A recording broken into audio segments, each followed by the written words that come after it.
Hello, Jennifer.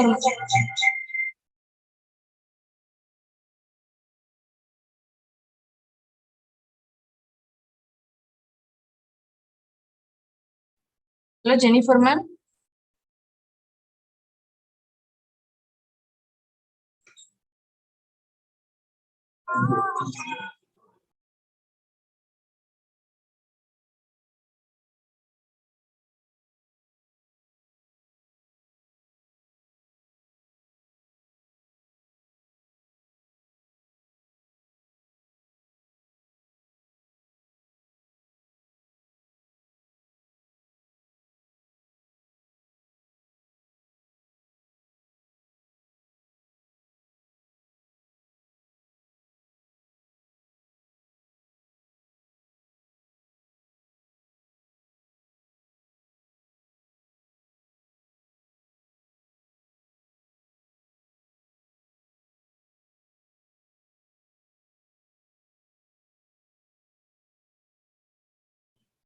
Jennifer, ma'am. Hello. Hello.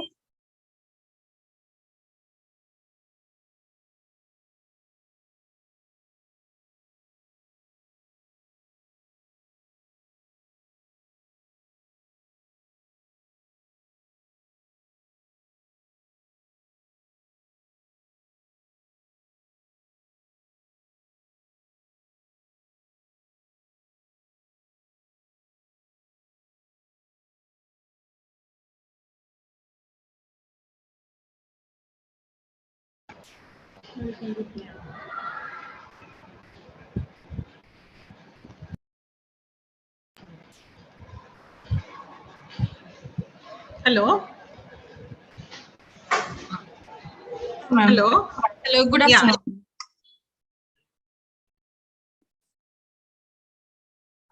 Should I allow all of them, ma'am? Jennifer, ma'am. Yeah. Yes. Yeah. Yes. I'll Yeah. allow all of Student. them, ma'am. Okay. Yeah. Yeah. You can admit all of them. Okay. Fine. They will log in. Yeah. They Okay, will ma'am. log in. We have asked them to log in at 2:15. Okay, ma'am. Yeah.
Hello. Ansita? Hello. Hello. Hello, sir. Yeah, tell me. This is from Tech Team. Yeah. Good afternoon. Good afternoon, sir. This is Rakshita Rai from Tech Team. Okay. I'm audible, no? Yes, sir. You are audible, sir. And no proper. It's proper. No lag or anything. No, sir. Okay. Thank you. No problem. Okay, sir. Yeah.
Good afternoon, Chairman, sir.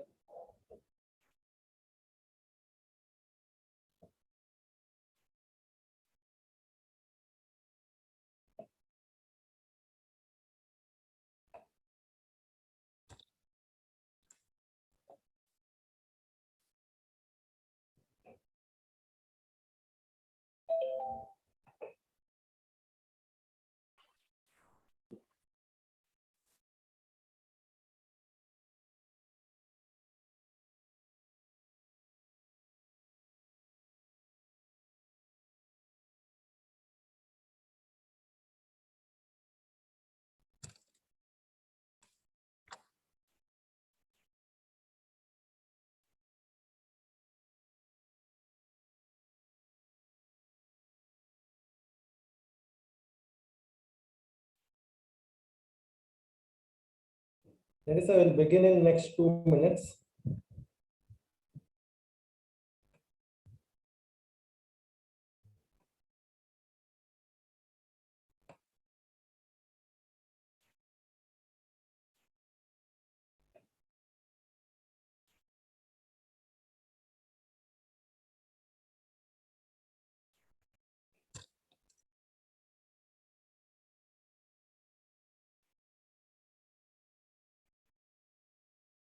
Teresa?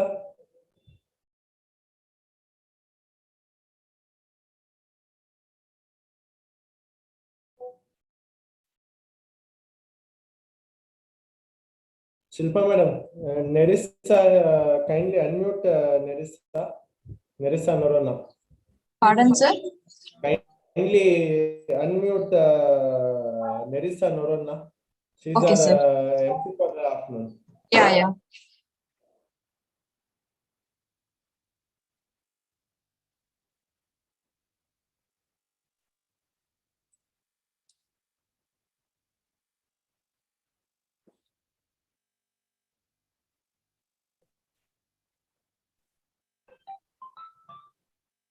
Hello.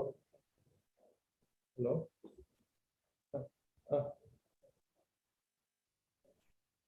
ನಂಗೊಂದು ಅರ್ಧ ಗಂಟೆ ಬಿಟ್ಟು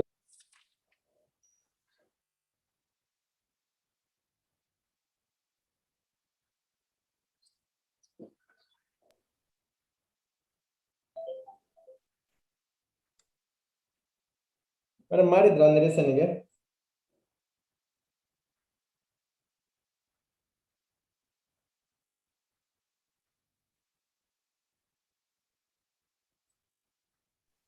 sir ಅವ್ರು login ಆಗಿದಾರಲ್ಲ MER ಅಲ್ಲ NER Nerissa NERISSA. Kindly give a reaction with your hand. ಇಲ್ಲಿ MER ಯಾರು ತೋರಿಸ್ತಿಲ್ಲ. ಆಯ್ತು ಆದ್ಲು. Yes. Yes, sir, I'm unmuted now. Yes, Nerissa, we'll begin in 1 minute. Sure, sir. Yes. Jennifer madam, good afternoon.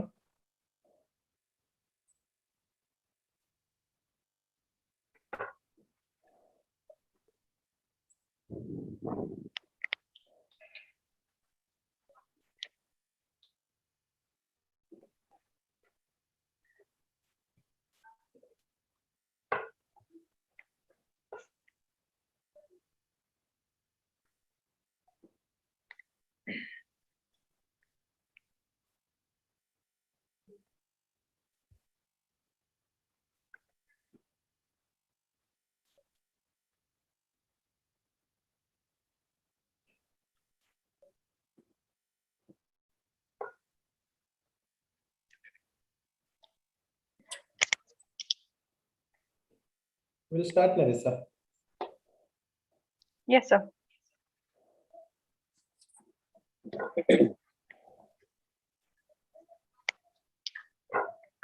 Recast your current problems into proactive goals, said Suze Orman. A very good afternoon and a warm welcome to all of you to Saksham, a half-day webinar on role of proactive professionals in leveraging optimization, organized by St. Aloysius College, the Department of PG Studies and Research in Commerce, in association with Mangaluru branch of SIRC and Sitasa of ICAI. Taking the thought we heard right in the beginning, a step ahead, we could recollect George Bernard Shaw's statement that says the world has three types of people: those who make things happen, those who watch what happens, and those who wonder what happened. And the professionals ought to be of the first category to make the first best use of the opportunities. And today's session will guide us on the same. At the outset, I request Ms. Jennifer, HOD of MCOM St. Aloysius College, to welcome the guests and participants of the webinar.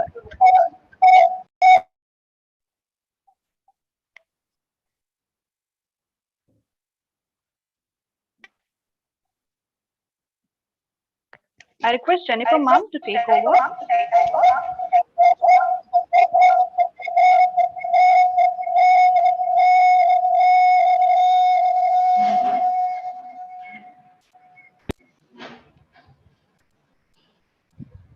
Thank you, Nerissa.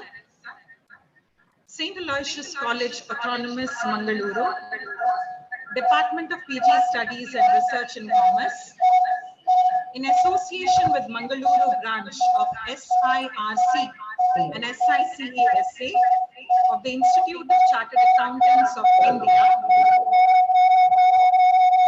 Ma'am, if you have logged in both of the system, kindly log out from one of the system, ma'am.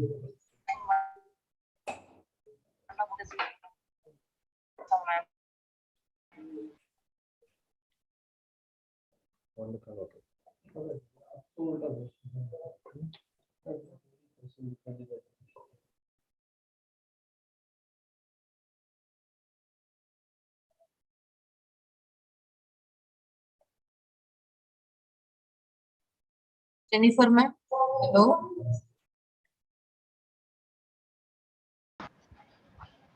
Now it is clear. Oh, ma'am. You have logged in two of the system, ma'am. Just close one of the tab.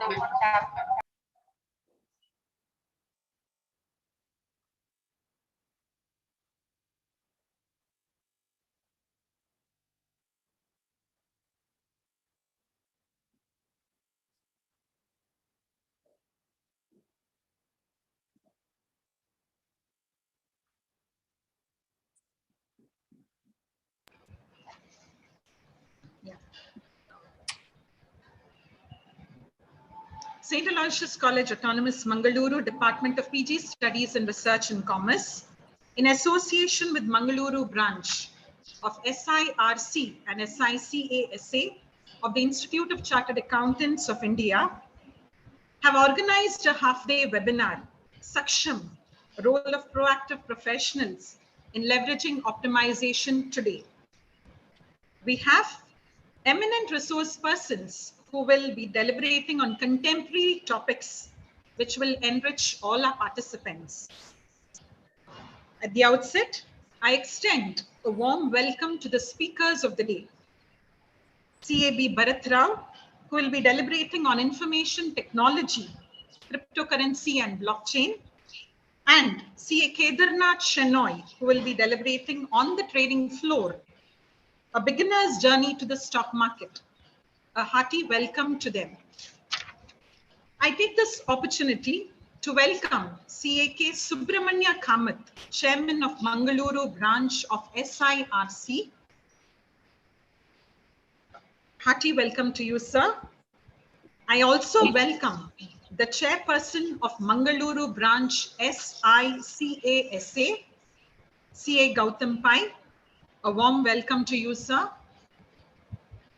A warm welcome to the members of the Managing Committee and SICASA office bearers. A hearty welcome to Mr. Joyan D'Souza, the Program Coordinator of MCOM Finance and Analytics. I'm sure these two sessions for Saksham will be very successful today and will be very informative to all the participants. A warm and hearty welcome to all the participants of Saksham. Welcome, one and all. Thank you, ma'am, for those warm words of welcome. May I now request the Chairman of Mangaluru branch of SICASA of ICAI, CA Gautam Pai sir, to give an overview of the webinar. Thank you, Narissa. Respected Chairman, Sir, K.S. Kamath, Head MCOM of Aloysius College, Department of PG Studies and Research in Commerce, Jennifer Madam, Program Coordinator MCOM Finance and Analytics, John D'Souza, Sir, all the students from St. Aloysius College and our dear students from the Mangalore branch, a very good afternoon. Friends, the entire concept of this joint webinar is to bring in two institutions together so that cumulatively all can learn on specific topics that both the institutions can connect to. MCOM students as well as the CA students as such dwell more upon accounting, finance, taxation, accounting, and information technology, the trending topic of this decade, the information technology. And we felt that as the name of the joint seminar is Saksham, that is being capable, and the tagline being role of proactive professionals in leveraging optimization. Today, we'll have to self-equip ourselves with all the requisite know-how and skill set with regard to the basics of at least the information technology, what is presently trending, as I rightly said, as well as the other topic that we chose for the day was the stock market, because both the things, one is information technology with blockchain and cryptocurrency. We have heard a lot about these two things maybe in the last course of last 2 years. Blockchain and cryptocurrency have made a name for itself, and stock market ever since the past with the film scam that has come, it has once again taken prominence. But yes, stock market is directly related to finance, because one area wherein a lot of people today feel that returns can be good enough when compared to the fixed deposits and the other conventional modes of investment that we all used to take root to. Today, stock market it is tricky one, it is risky, but as they say, higher the risk, higher the returns. So stock market is one such place wherein with the right knowledge, right guidance, we can do wonders. And we have very aptly chosen these two topics, because we could have done it on taxation, we could have done it on some other topic. But what is the basic things that we as students, the students who have joined here today, and all of us must equip ourselves is little bit of information technology, and more specifically the cryptocurrency, because that is what is trending, and minimum knowledge is a prerequisite, and blockchain technology, which is also a must this day. And with that, stock market, that is the basic journey, as the tagline rightly put, a beginner's journey into the stock market. Two of young members of the Mangalore branch, CA Bharat Rao, who is a specialist, I can say an expert. When we ask who is an expert, somebody rightly said, an expert is one who knows more and more of less and less.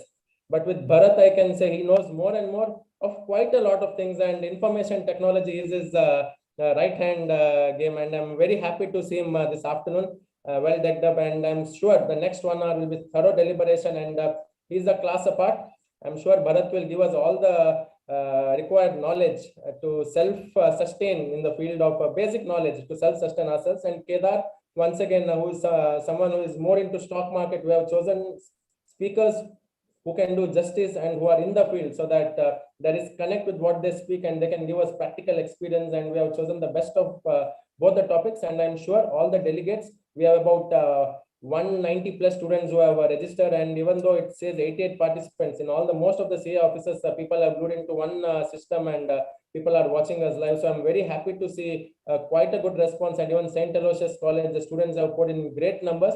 I welcome each one of you once again, and let us all have a great afternoon, learn and benefit for ourselves, and enrich the knowledge that we have.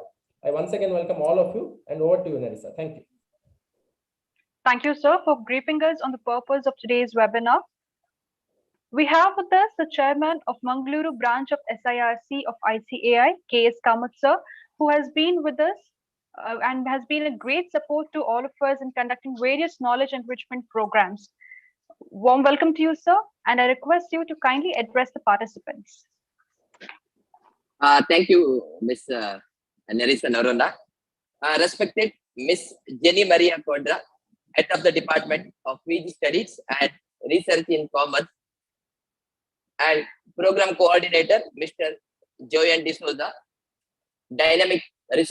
today's Dynamic Resource Person, CA Bharat Rao, and CA Kedarnath Chennai, ever dynamic, my committee members, SICASA Chairman, CA Gautam Pai, and other committee members, aspiring CAs, students of MCOM who are pursuing MCOM. Ladies and gentlemen, good afternoon to you all. First of all, I would like to thank management of St. Aloysius College for giving opportunity to us to host this seminar, that is Saksham. Today we are going to, as already it is referred by our Sikasa chairman, C. Gautam Pai. Today we are going to have 2 sessions. That is first one on cryptocurrency and blockchain, which will be deliberated by C. A. Bharat Rao. And the second will be on introduction to the stock market, which will be deliberated by C. A. Kedarnath Shanai. Students, learning is a continuous process. Apart from the curriculum, we also have to update our knowledge with various subjects. And today's topics are very important, not only from the purpose of the development of our knowledge, it also may create additional avenue to us. To begin with, a cryptocurrency is a virtual currency, and it has become very popular for the reason the investor has multiplied their income in 1,000-fold. But it is unpopular amongst the government because they are not able to control this currency from the first point of view, and also it has given rise to various illegal transactions. China has already brought some restriction or declared it as illegal, and some other government also thinking on this line. So, but we'll study more in this regard, and our resource person, C. A. Bharat Rao, will be able to guide us in this more. So, C. A. Bharat Rao is a very dynamic chartered accountant who has passed his CA at a very young age, and after passing his CA, he has gained vast knowledge or experience by working in various multinational companies. Today we are also having one more subject, that is introduction to stock market. This subject is also very important because all of you know that index has multiplied or increased has become doubled in last 2 years, and all the investors has doubled their income. And Warren Buffett has told, you may have to work throughout your life unless you know the art of multiplying income while you are sleeping. Yes, stock market is very lucrative for the investors because with the careful investment, we can earn more income compared to any other mode of investment. I also agree with the Gautam also, because there was a scam during the various periods, but I think that government also taken various steps to take care or overcome these scams.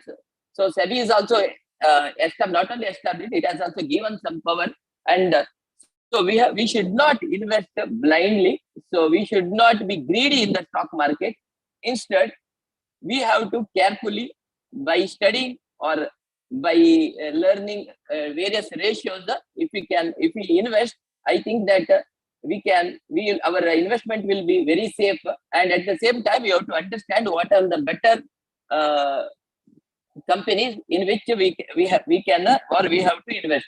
Today, C.A. Kedarnath is also very young and dynamic chartered accountant, and he is also very popular. Not only he is very intelligent, but also he is also a popular leader, and he was very active during his articleship time.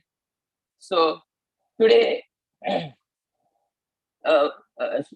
there are 2 different category of students here. One is students, those who are pursuing articleship, those who are doing CA, and also those who are doing MCOM. Here, with my experience, I would like to share, or I would like to inform, or I want to guide you. See, you have to study for your exam. At the same time, you have to update your knowledge with the various subjects. So you have to, in advance, we have to think what you want to become or what you have to be after completing your education. So for that, you have to develop your soft skills too. For CA students, it's already included in the curriculum, and during the 3 years of articleship, they will be getting practical knowledge. At the same time, at the various time, we'll be providing them soft skills. They will be providing them skills in information technology at the same time to develop their personality. That is the communication skill. Here also, I would like to advise the students, those who are pursuing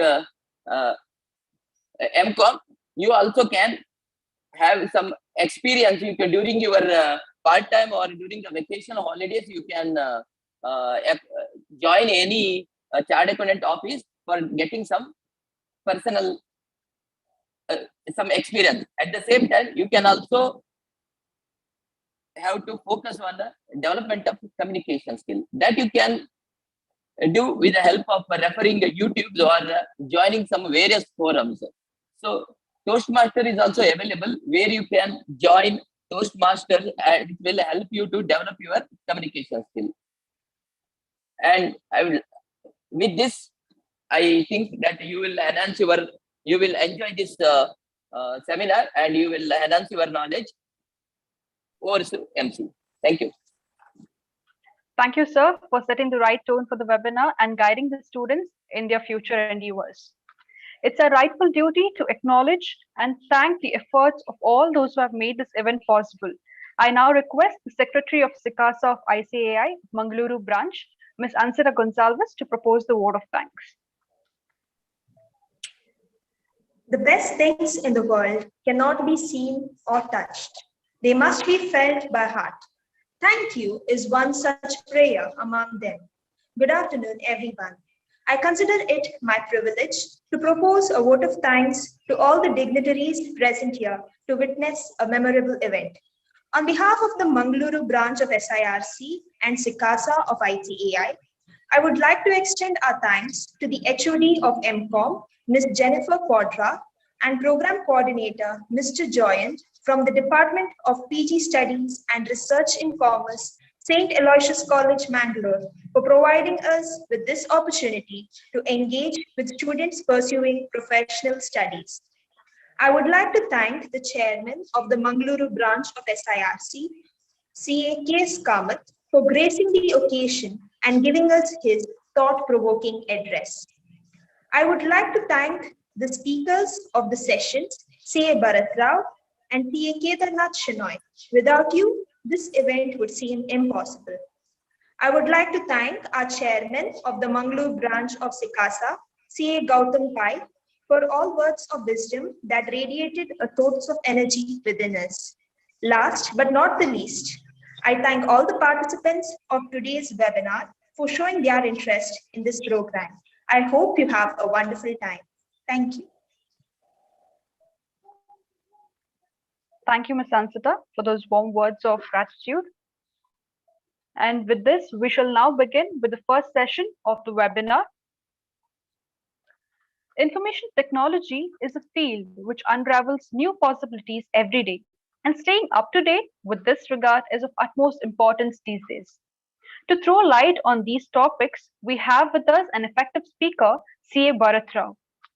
CA Bharat Rao is a BCom graduate, a chartered accountant, and a certified information system auditor, certified fraud examiner, certified ethical hacker and computer hacking and forensic investigator, and he currently works as a manager with the Big Four out of Bangalore. He has been working in the field of risk management, internal controls, advisory, and assurance since 2013. He provides training in GRC, digital forensics, and has provided many presentations and contributed many articles on IFC compliance, information security, and many more. He has provided seminars on topics such as concurrent audit in CBS environment, taxation of e-commerce startups, and next-gen auditor in Mangalore, Udupi, Bangalore, and Orissa. He has contributed to the guidance note published by ISACA in 2014. He has also worked on and led engagements on IT general control and application control reviews on e-commerce companies, cab aggregators, insurance TPAs, international NGOs, and MNCs based out of India and US. He has worked on forensic engagements with the banking and steel sectors. In his free time, he is also into mentoring students at the intermediate level and also extends supports in the subject of enterprise information system and auditing. We are immensely pleased to have you with us, sir. I kindly request you to take over the session. Thank you so much for the kind words, Narissa. Ladies and gentlemen, a warm afternoon to the Saksham program organized by St. Aloysius Autonomous College jointly with the Mangalore branch of SICASA of SIRC of ICAI. So it's an absolute pleasure to come back and speak with my alma mater, St. Aloysius, a group of institutions. I've been a student for 12 years from my first standard till my second PUC. After that, it was a dropout by choice so that I can pursue my chartered accountancy qualification. Nevertheless, it's an absolute honor, and I always have this attachment towards the Aloysian family here at Mangalore, right? So the first question that you guys may be wondering is that why in a commerce related topic we are talking about technology and information systems, cryptocurrency, so on and so forth. I'm like, these are all tech related topics done by the IIMs and the IITs of India, right? Like these are the guys who actually work on these related projects. So what are we doing here, right? So this is basically the first question anybody would be asking. Frankly, even I would be asking this question if I was in your place. But luckily I have the answer for that as the same. Number one is that I think, you can relate to whatever has happened in the pandemic, right? So during the pandemic, what has happened is complete lockdown. Everybody had to work from home, or in your case, study from home, which otherwise was always the case, but no more coming to the college and attending classes, right? And we started depending on technology to to make our day-to-day actions and day-to-day activities better and better, right? The world is now moving towards technology-driven activities. Now, just because I use the term technology-driven activities does not restrict it to the science-related areas alone. Technology is, number one, a tool that can be used by anybody. Really, nobody cares if you're a chartered accountant or you're an MCOM or you're a PhD or you are, you're specialized in something. If you are able to talk about how we can leverage technology and business, make them work together as a team, things will work in your wonders like anything. So therefore, what I wanted to talk about, in fact, this was something Gautam and I was also discussing. And like, what do we need to do? What would be the right topic to cater to the young and energetic students here at Aloysius and at ICAI? This topic has been specifically selected, keeping in mind the upcoming changes in the way how we are going to lead our lives. All right. Now, I don't know if you guys have got the opportunity of, seeing videos of, all these big guys. So sometime back when Steve Jobs released his first iPhone, at that point in time, it was basically one of the most celebrated event in the world. And I'll tell you why. Number one, Steve Jobs changed the way how we use telephones. Steve Jobs changed the way how we will start using applications. Earlier, when, I don't know if you guys were young, if you remember the old Nokia Symbian phones that you used to have, the functionalities were very limited, were very restricted. It was not easy for anyone to, just simply develop an app and have it published with Nokia or Samsung or whatever company was there. The app culture was planted by Steve Jobs way back. I think it was in 2005, if I'm not wrong, 2004, 2005, somewhere back then. At that time, iPhones were expensive. iPhones are still expensive now, but in these past 15 years, what we have noticed is that people are adapting to the newer conveniences offered.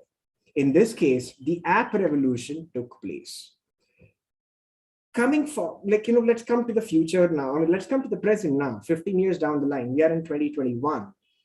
At this point in time, everyone needs to realize that, number one, it is easy to adapt technology.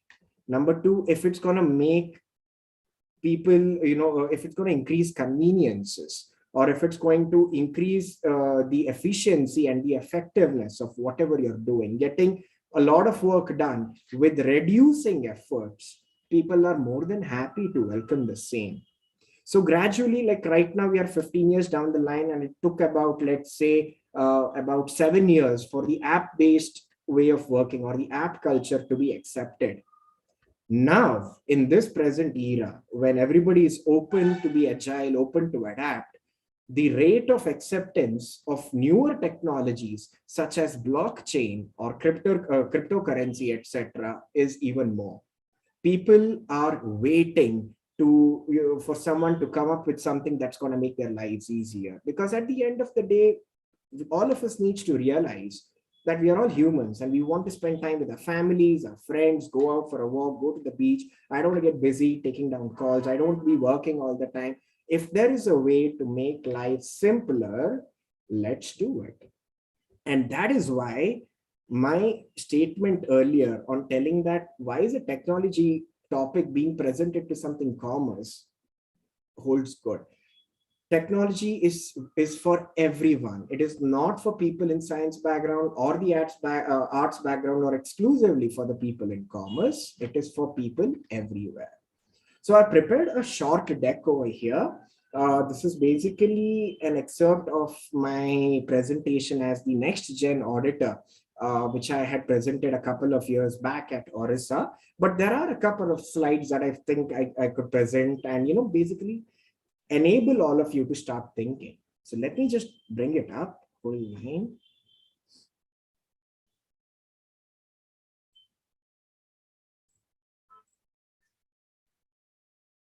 Okay, guys, can you see?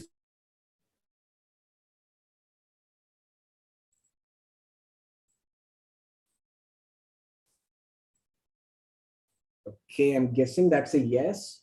Yes, sir. Okay. Let me also open the chat window. Since everybody is here, I don't want it to be like a monologue session over here. So if anyone's got any questions, please feel free to ask it, or type it out in the chat box. I can visit it, I can see it, and I can happily give my views on this process. Let's make this a little bit of an interactive session. All right. So before we go into blockchain, has anybody following the trend of Bitcoin right now? Like, what is the price of Bitcoin that is currently present?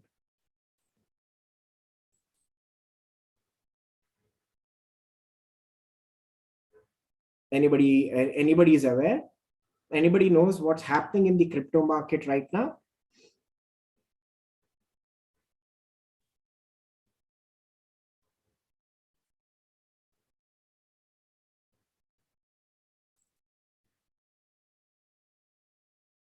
Guys, it's okay, need not be shy. We are happy to, there's no right answer, there's no wrong answer. It's just your point of view. Screen share. Okay, so let me just start with this. Let me know when you can see the screen. Bitcoin trend. I started tracking Bitcoin sometime back in maybe a couple of months ago, maybe about a year ago, to be honest.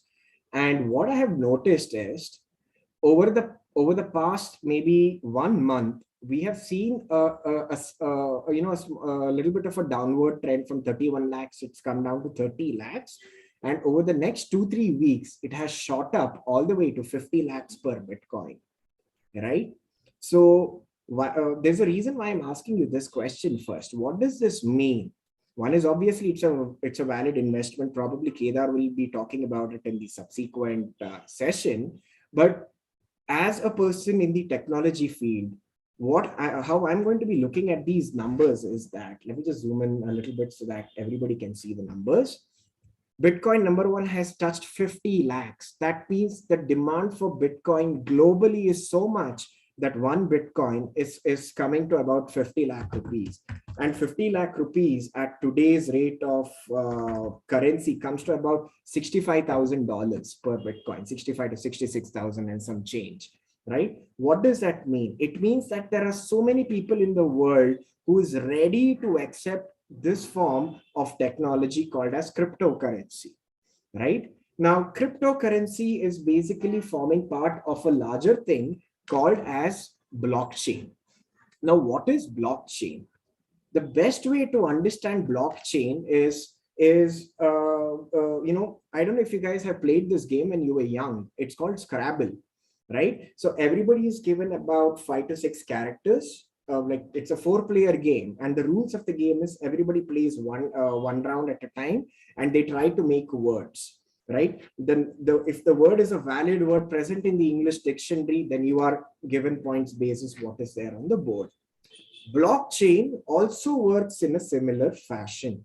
So what happens is there are rules in forming the blockchains, right? So blockchain can be treated as a word in Scrabble. Over here, there are a certain specific set of rules to be adhered to. Once you stick by these rules, your contribution will get accepted, and once it's accepted, your transaction is of value, right?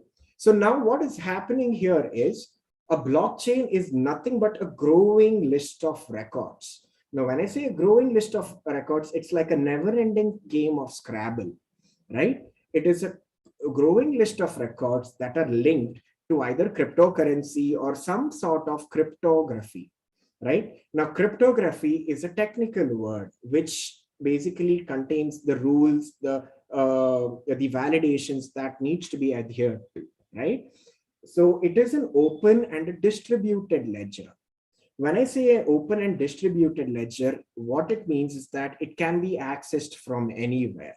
Depending on the design of your blockchain, it can be implemented. Usually, many of the blockchains are open, some of the blockchains are closed. All right. So it's basically a distributed ledger with a certain set of rules, and people can contribute by adding blocks of transactions, thereby increasing the size of the ledger, right? It keeps a record of all the data within that same ledger. So from a keyword perspective, blockchain is decentralized, distributed, and it's an open ledger. Anybody can contribute to the ledger anybody can contribute to the ledger as long as they adhere to the rules. Now, why is blockchain the topic of the hour? Why does everybody seem to be interested in this blockchain concept, right? Blockchain, number one, cannot be restricted to cryptocurrency alone. All right. It is an application of blockchain. Cryptocurrency is an application of blockchain. All right. Now, as a result of blockchain, what has happened is the earlier problems that is being faced by us chartered accountants, the generation that we are living in right now, is problems of trust and problems of accountability. Can I trust the other person in which I'm getting into a transaction with? Can I hold the other person accountable? Could be in a court of law, could be anywhere. Can I hold that person accountable for the transaction that has been made? Right now, for example, you are using your phones. There are so many apps that is present, right? We have got like the Airbnbs, the Clear Trips, the Make My Trip, the Amazon, Flipkart, Ola, Uber, the Instagram, LinkedIn, etc. Right? There are so many applications that are being used. Right now, what is happening is, like, let's say an Instagram, right? Now, for how do I know the person whom I'm talking to on Instagram is a genuine person or not? Let's say it's a celebrity, Mahendra Singh Dhoni, right? Maybe I want to, send him a message. How do I know I am sending it to the Mahendra Singh Dhoni sir on Instagram, right? So as of now, what is happening is the companies, the owners or on validation is present with these companies individually. All right, individually they have to take the efforts and validate. So therefore we can look at Mahendra Singh Dhoni. He's got an Instagram account, he's got a Facebook account, he's got a LinkedIn page, he's got a Twitter account. So 4 different companies need to validate 4 times to ascertain, to establish the authenticity of the person. Now what if Mahendra Singh Dhoni is part of a blockchain network and where he is already validated? So at that point in time, if that blockchain is integrated with your Facebooks or your Instagrams or LinkedIn's or whatever, the question of authenticity just goes away. It just goes away. And in this case, the validation of Mahendra Singh Dhoni is a transaction, right? So when it comes to the business sense, we have a lot of problems in areas such as healthcare, procurement, supply chain, taxation, cross-border transfers of money, right? I think I mentioned taxation. Like I can think these 5 at the top of my head right now, right? Which requires so much of effort to be put in and land records. Let's not forget land, right? Which requires a lot of effort in establishing the authenticity of the transactions. Without trust, businesses will not go forward, right? And if we don't have trust, we will not have business, no money, no peace of mind, no good lifestyle, etc., so on and so forth. So what if we have a blockchain? There are rules in validating the identity of a person. There are rules in validating the transactions entered by that person. There are rules in executing certain transactions, right? And it is a common set of rules that is accepted by people globally, right? And if it is accepted by people, by everyone globally, it becomes the new way of life. In this case, just as how the applications were accepted globally, apps became the new way of life. Even blockchain, in my opinion, will be another way of life, maybe let's say 3 or 4 years down the line. All right. So that is basically a blockchain. It is an extended game of Scrabble being played by all the players in the world with common and specific objectives. Once it is met, the ease of executing transactions, the ease of executing business reduces. So what does that mean for finance professionals, MCOM graduates, postgraduates, the people in the MBAs? What does it mean for that, for people in these areas? What it means is this. Number 1, we need to adapt. Number 2, let's say from a simple accounting perspective, what happens is, let's say I'm entering into a transaction with St. Aloysius College, right? Let's say I go to the SAC canteen and I order something, right? So in my books of accounts, I will write it as food accounts debit to cash bank account, right? In Aloysius books of accounts, they will write cashback account debit to sales. There are 2 sets of books accounts now, books of accounts being used here right now, right? In a blockchain, the ultimate entry that would be posted would be Bharat's account debit to sales account. That's it, right? So what's happening is, instead of having 2 separate books of accounts, there's going to be 1 common books of accounts. That is, in this case, a blockchain, and your authenticity, your books of accounts, etc., will be kept up to date. That is why this becomes really important for us.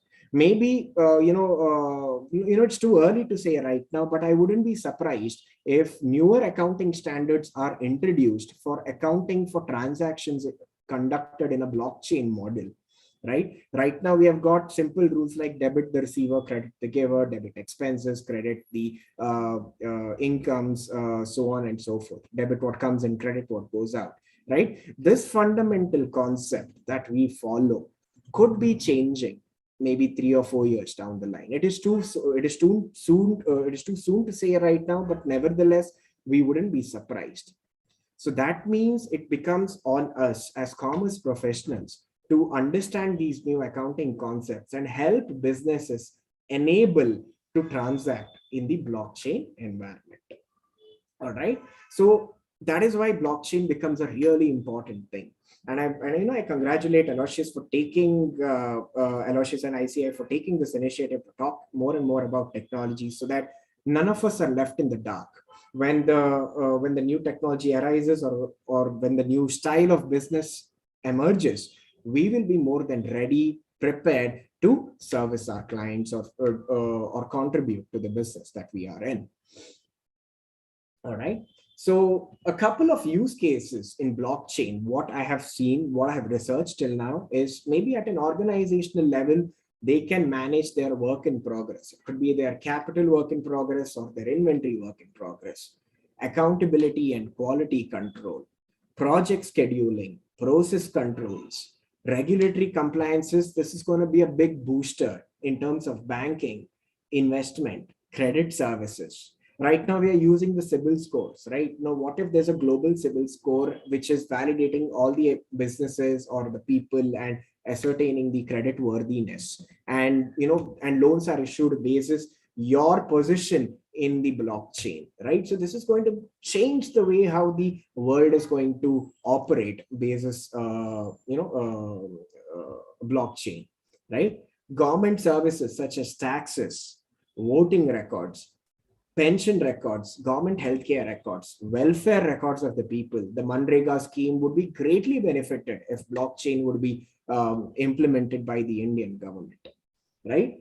Enforcement of legal contracts, rental contracts, investment contracts. This is specific to the futures and options. Right now, we are limited to the derivative markets of India. What if I want to participate in the derivative markets of the US or the UK in a simpler manner, in a holistic manner, in a simplified manner, right? Well, I can basically, the opportunities for conducting arbitrage, that is buying from one market A and selling in market B, goes up exponentially. In the end, it all comes to one world, one market. That's what we are heading to, right?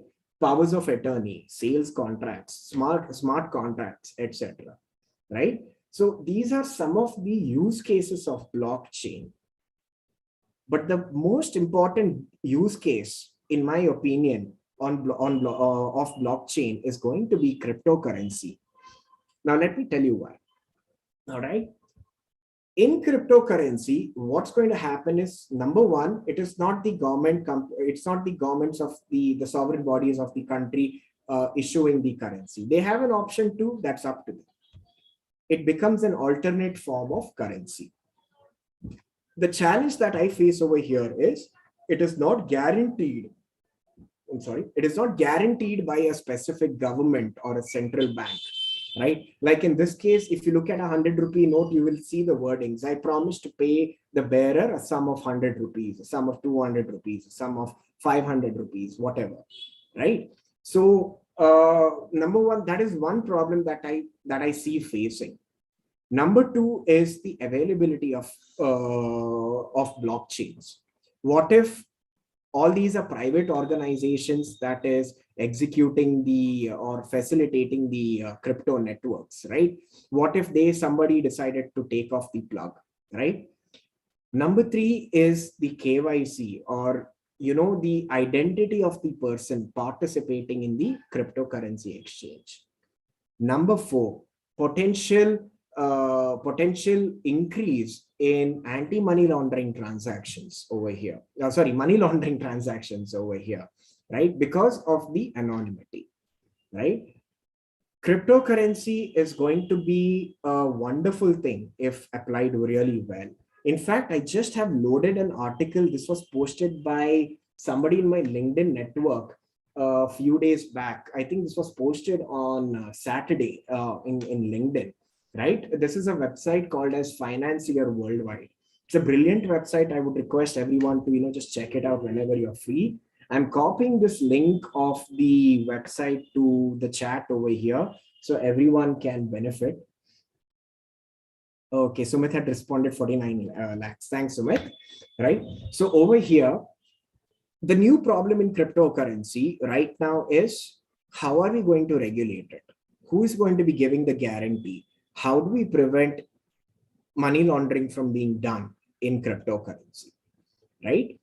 So this article basically talks about that, and this is basically an interaction by Paul Brody and Joe McCarney, right? And there are some questions being asked, and we have their responses given by the people over here, right?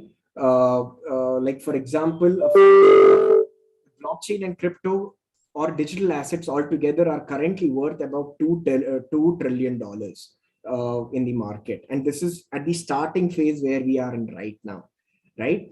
Maybe 5 years down the line, the numbers will just exponentially increase, right?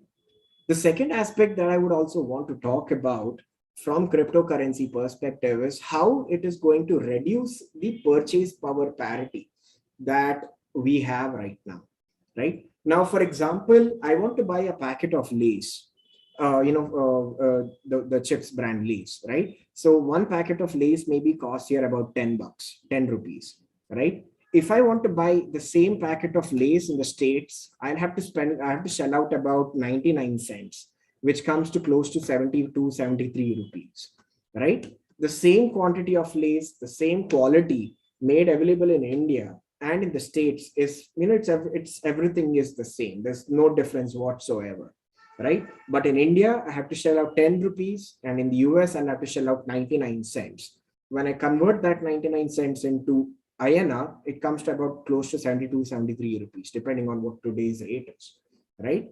So that means a person has to earn 7 times more or 70 times more to be precise, in order to purchase the same quality or the same quantity of products in the United States. Now, let's add cryptocurrency over here, right? Cryptocurrency is accepted in India. Cryptocurrency is also accepted in the US. Let's just assume, let's take 2 minutes and assume that cryptocurrency is accepted in India. Cryptocurrency is also accepted in the States. I have got 5 Bitcoin with me right now. If I am in India, in Bangalore, I would want to purchase a packet of Lay's. I end up paying, just for the sake of the example, let's assume it costs 1 Bitcoin. I end up paying 1 Bitcoin for that person, right? And I get the packet of Lay's. So, and what if I decide to travel to the States? I want to buy the same packet of Lay's. I know Lay's is part of the blockchain network I am in. So therefore, I'm going to give only 1 Bitcoin to that same person over there, right? So what does this mean? We are now talking about the possibility of having one global currency. It could be in the form of Bitcoin, Ethereum, or whatever. Right now, there are multiple cryptocurrencies present, but nevertheless, it is a possibility that all the countries in the world could sign up a treaty somewhere in Vienna as part of, Vienna is a place where all the treaties are usually signed, and they adopt a common currency.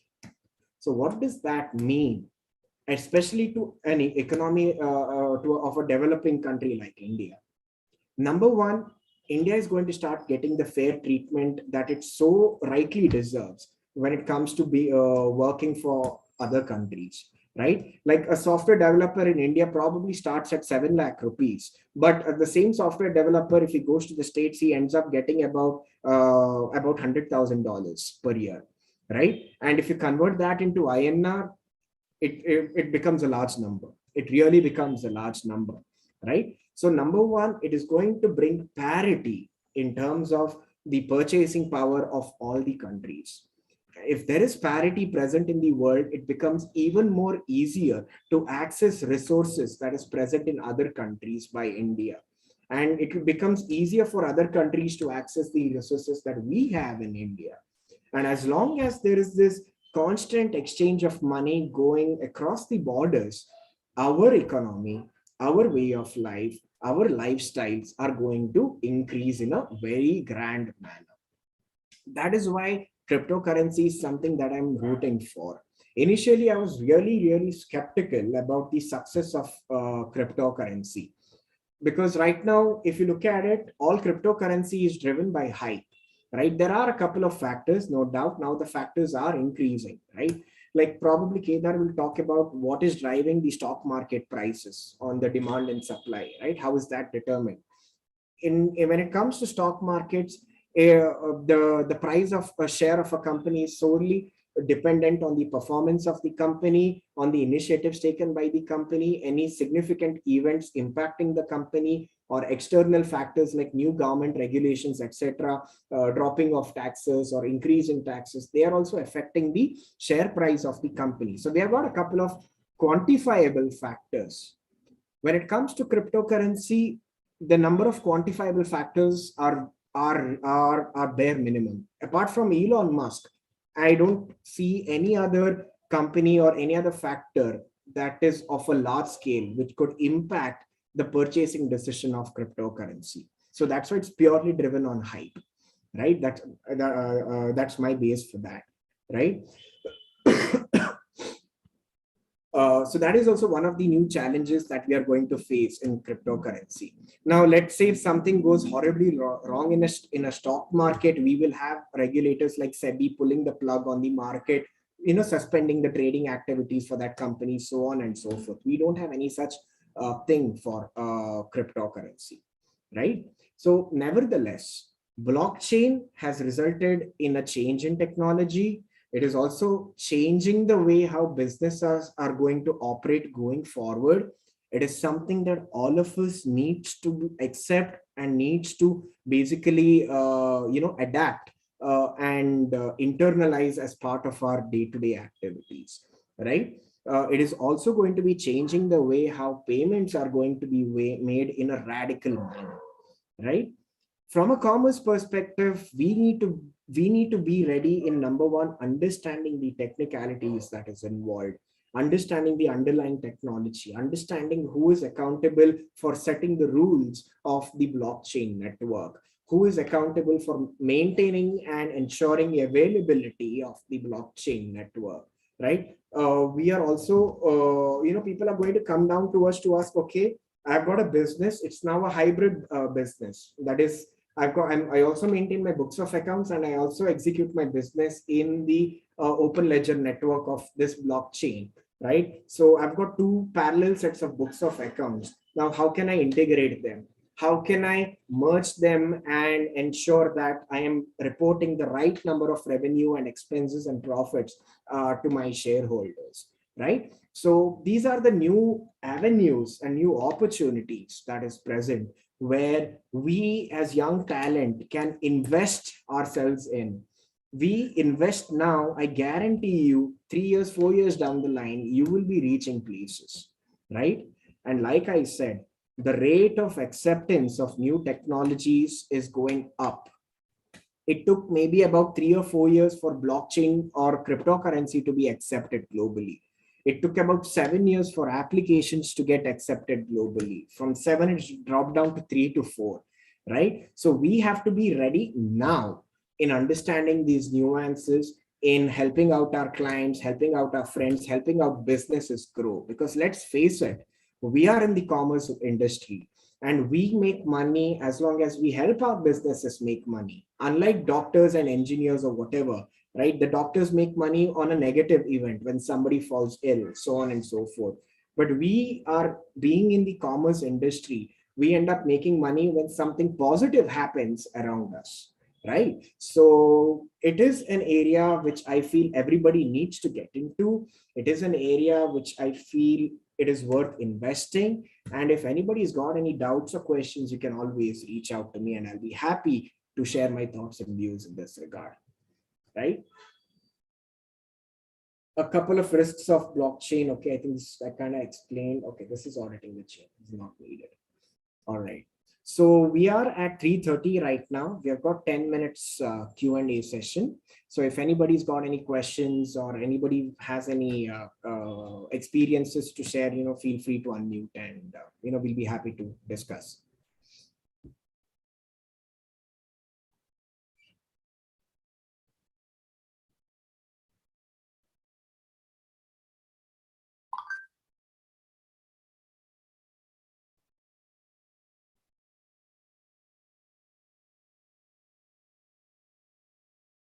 Okay, we still have some more time. Okay, I thought it was supposed to end at 3:40. My apologies. No worries, right? So maybe we can talk a little bit more about cryptocurrency, right? Let's talk about a little bit of risks of the blockchain model. I think we need to spend a little bit more time in that, right? Number one, when it comes to blockchain, I'm sorry, let me just share my screen again.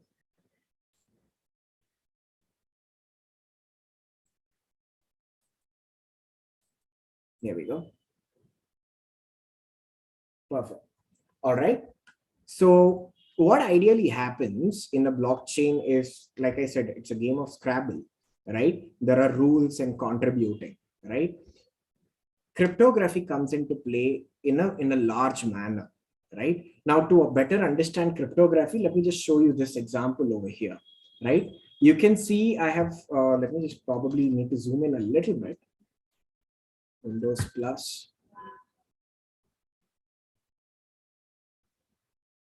Here we go. Okay. This basically indicates that my website is secured, right? And over here, the website is financialworldwide.com. Connection is secure. And you can see this thing called as certificate is valid. Now, what does this mean here? This certificate has been issued to this domain. It has been issued by this company and it is valid. So what happens is, whenever I go to this website, financialworldwide.com, my browser, Google Chrome, will attempt to validate this certificate. How will it validate the certificate? It will talk to R3 and it will ask, I have received this certificate. This is basically the thumbprint of the certificate that is present for this domain, financialworldwide.com. And is it a valid website or not? Is this the identity of the site valid or not? That's what my Chrome browser will ask R3. R3 will tell yes, this is a valid certificate, or R3 will tell no, this is an invalid certificate. Whenever we get an invalid certificate, we end up getting errors, right? Like, this site is not a trusted site and you cannot proceed further, right? So basically what has happened is, right now R3 is maintaining who are the right people to which the certificates have been issued. Let's just take that concept and apply it into transactions. Somebody got questions here? Someone's just unmuted. Okay, perfect. Let's just take this certificate validation concept and apply it to our series of transactions. Okay, let's take the best example of Google Maps. I don't know how many of you use Google Maps as part of your day-to-day work and all that. If you guys use Ola, Uber frequently, then Google Maps is something everybody uses, right? Now let me just zoom out a little bit. Okay, so this is the Bangalore region right now. Okay, let's just maybe log into the zoom into the Koramangala area, that is somewhere here. Okay, now let us take this. The common problem that we face in Bangalore is, if I'm buying a plot of land, I am not having a trust whether the paperwork is genuine and whether I can actually stay in the land or not. Because what happens in Bangalore is, let's say I want to buy 5 cents of land in Koramangala. I'm interacting with an agent or a broker or the owner. I do not know whether this person is a bona fide person or not. I do not know whether the paperwork that he's giving me is also a bona fide person or a bona fide paperwork or not. It could be a forged paperwork. It may seem legitimate, right? And also they may also have their setting with the BBMP people or the land department divisions of the government, right? So it really becomes difficult for me to transact in real estate in a city like Bangalore. Plus, we have problems of encroachments, local dacoitry that happens. The people come and blackmail you and things like that, right? So we've got a lot of practical problems over here, right? Now, what if I create a blockchain, okay, that leverages the Google Maps data. Okay, I want to buy a small plot of land over here. All right, I want to buy a small plot of land over here. Let's look at this. Okay, and and when I buy the transaction, the ownership gets transferred from the old company to the new company, or from the old person to the new person. So in this case, let's say this is the plot of land I want to buy. Google Maps, what it does is it creates something called as the plus code. Okay. Now this plus code will get attached to my name, right? So whenever I'm transacting in the real estate blockchain over here, I want to buy this property. So I will pay maybe 20 Bitcoins for this, and give this plus code is now assigned to me, right? It gets validated and it gets processed and stored as part of the blockchain, right? So now if anybody comes and challenges me, I can happily show them the proof that, okay, this is a blockchain that is accepted by the government, that is used by the citizens of India and the people who are interested in real estate in India. I have a blockchain, I have a block which I contributed on 25th October, where I transferred 20 Bitcoin, and this plus code is now assigned to me. This plus code basically tells that this area over here, like just quoting an example, belongs to me. So you cannot challenge this to me because it's part of an authenticated blockchain, right? And it is impossible to create forgery records over here, because whenever the authentication happens, let's go back to this lock concept. I can validate the transaction just as Google Chrome is validating this website for me. I can validate the authenticity of the transaction by viewing the certificate, the cryptography that is associated to that blockchain, right? So this is a brilliant use case used by government, which could be implemented by governments in, to take care of the land record information. As a result, nobody can do, can create fake documents because it has to be authenticated by the site. If the site doesn't authenticate, they cannot say that, this property belongs to them, so on and so forth.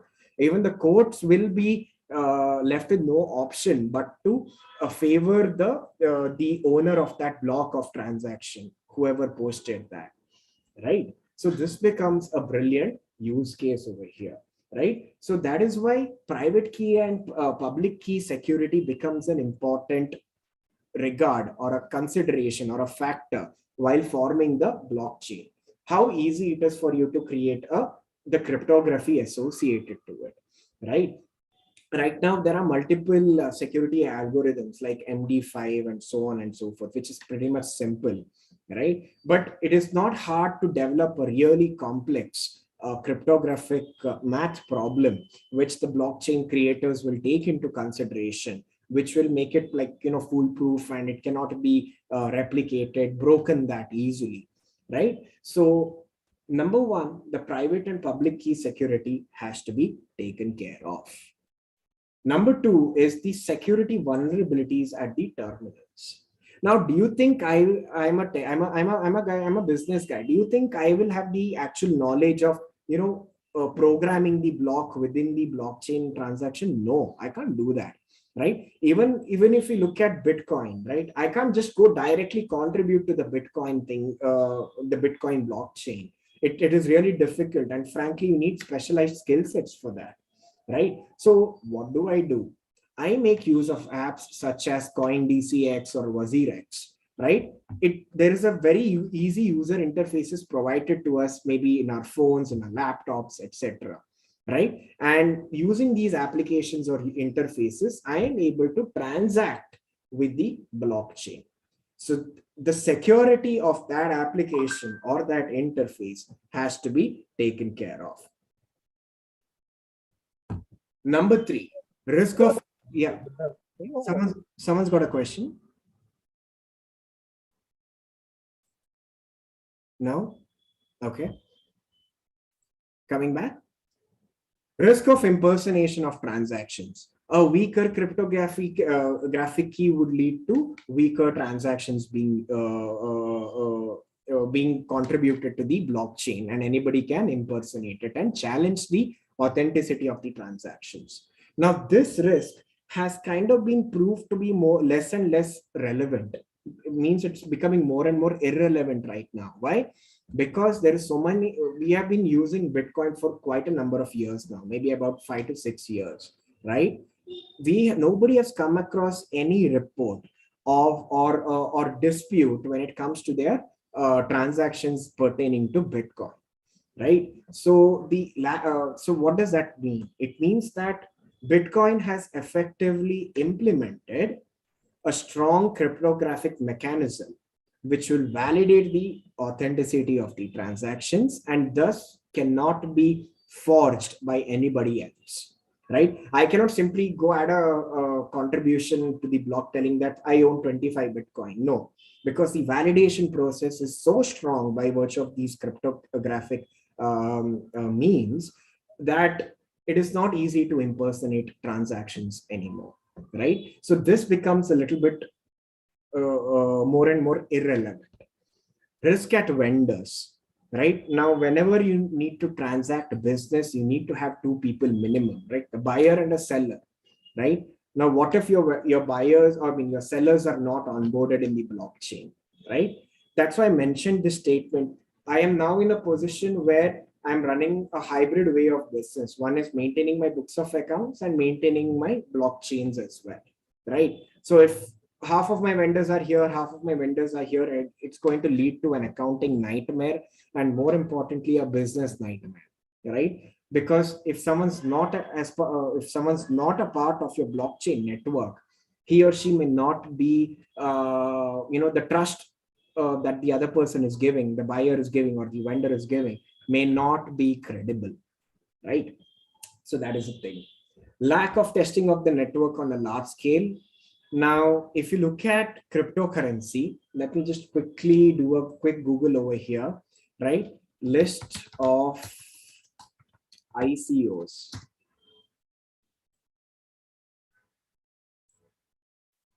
Here we go, right? What you can see here is a website called as coinmarketcap.com. Okay, this is basically going to tell which are the upcoming new cryptocurrencies: Vodra, Clearpool, Art Wallet, then Duelist King, Doge, Ledger, Scallop, Chimeras, Goose, so on and so forth, right? Their start date is October 26th, that is tomorrow, 27, 28, 39, so on and so forth, right? How do I know that the blockchain network used by these coin exchanges or these cryptocurrency vendors have been sufficiently tested? How do I get trust that the authentication, the cryptographic validation of transactions is strong enough so that I can place my trust on the blockchain network and initiate purchase or sale of these cryptocurrencies, right? So these are the new problems that is also going to be created by cryptocurrency. There is no report of trust available.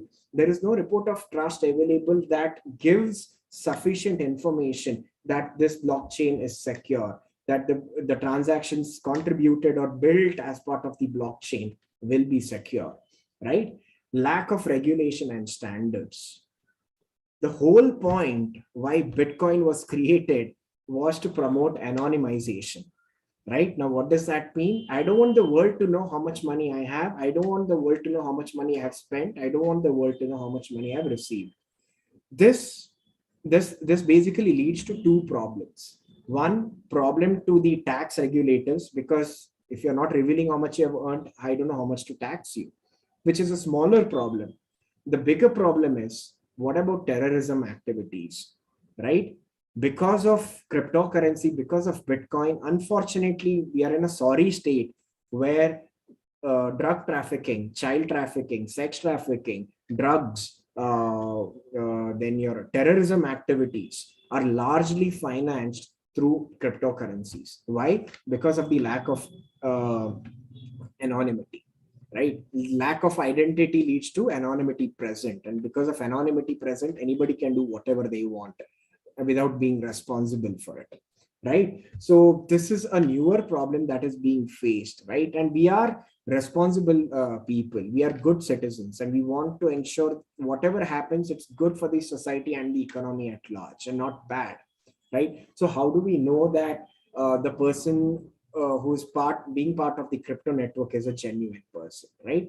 Because right now we don't have any KYC rules as such. Right now the apps are enforcing, that's a different story. But let's say I am part of some other country, right, and there are no regulations. I can simply create a Bitcoin wallet ID and I can start creating chaos all over the world, right? So this is a new problem which has to be addressed by thorough regulation.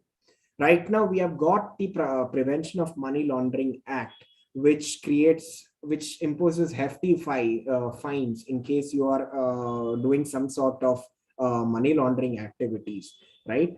I also want to go back to the article that I just shared. Over there they talk about how there are these task force groups present in the world. Okay, like for example the FATF, the Financial Action Task Force. Then we have the IOSCO, we have the United Nations, the OECD, right? These are these groups that are present in the world that basically help countries develop policies for regulation, right? So they are also in a way coming up with approaches on regulating these blockchains and cryptocurrencies. That is the position as of now, from what I understand. And lack of testing of code. That is the last of the blockchain risks, right? So blockchain is a good thing. There are because it's a new technology, it's a new offering that is being made available in the market. It also will have its negative things. I feel that probably it's going to be, there will be a certain bit of challenge when it comes to regulation and, enforcing KYC rules, so on and so forth. But nevertheless, it is something that will be accepted in a grand manner by all of the countries worldwide. Some points to note. We have this country called as El Salvador. El Salvador has accepted Bitcoin as a legal tender of currency within their country, right? Companies like PwC, Amazon, Tesla, they have also started accepting currency. They've also started accepting cryptocurrency as currency for sale of their products. Amazon, they've got a wallet called as Pursue or something like that. I can't recollect the name right now, but yes, even Microsoft has started accepting cryptocurrency payments for licenses that you purchase online, right? So it basically takes one step at a time, but eventually everybody will be a part of it. And remember that everybody is taking these steps at a faster pace, unlike before, right? So that's basically blockchain, cryptocurrency, Bitcoin, everything in a nutshell.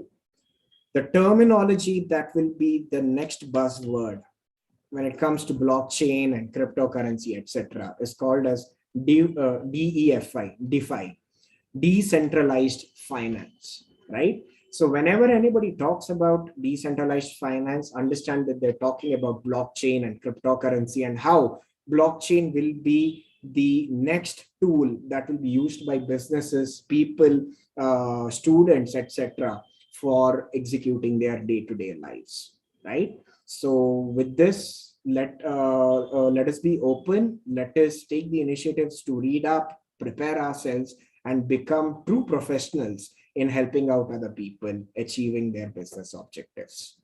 With this, I conclude my speech on my talk on cryptocurrency and blockchain. If you have any questions, feel free. We've got 10 minutes. We can talk on that.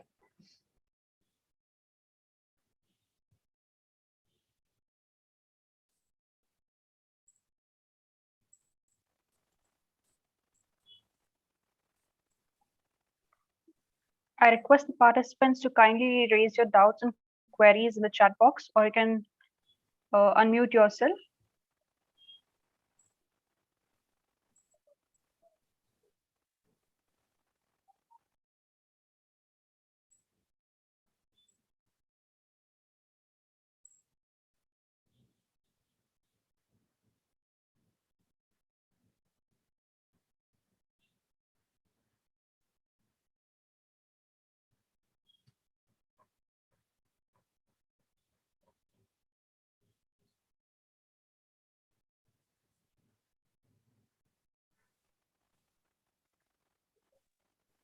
Participants, you all are free to post your queries on the chat box. Yeah, don't feel shy. Nobody's going to judge. It's all good.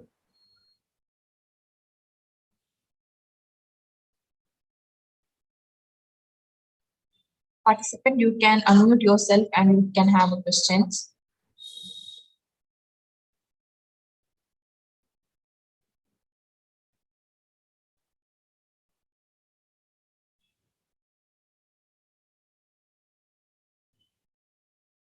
All right. If there are no questions, there are no questions. There's no worries about that. You guys can always contact me. I'll give you my contact information in the form of a QR code. If anybody wants, you can save the contact information, and just feel free to connect with me on WhatsApp or just give me a buzz. I'll be happy to assist you guys. Okay. Understand that from an India perspective, blockchain and cryptocurrency, the government is now opening up to the possibility of conducting transactions using the blockchain and using cryptocurrency as well. Right now, it is kind of clear that there is no legal trend. Sorry, it is not a recognized legal tender, which means that you can't go to the court of law and dispute it, right? But that does not mean that it is wrong in utilizing cryptocurrencies as part of your day-to-day transactions, right? So maybe like 1 or 2 years down the line, we will get a very clear position as to where we stand from an Indian standpoint. So Vinita has asked a question: does cryptocurrency have a future in India? Yes, not only cryptocurrency. Cryptocurrency is an application of blockchain. Blockchain itself has a future in India. Cryptocurrency is just one part of the blockchain. Mahesh, do you mind chatting, asking a question on chat? Or if the Zoom administrator is there, could you temporarily allow people to unmute and ask questions? I think that is one. Yeah, sir, it is already unmuted, sir. They can unmute themselves. They can unmute themselves. Okay. Yeah. Mahesh, you can unmute and ask your question.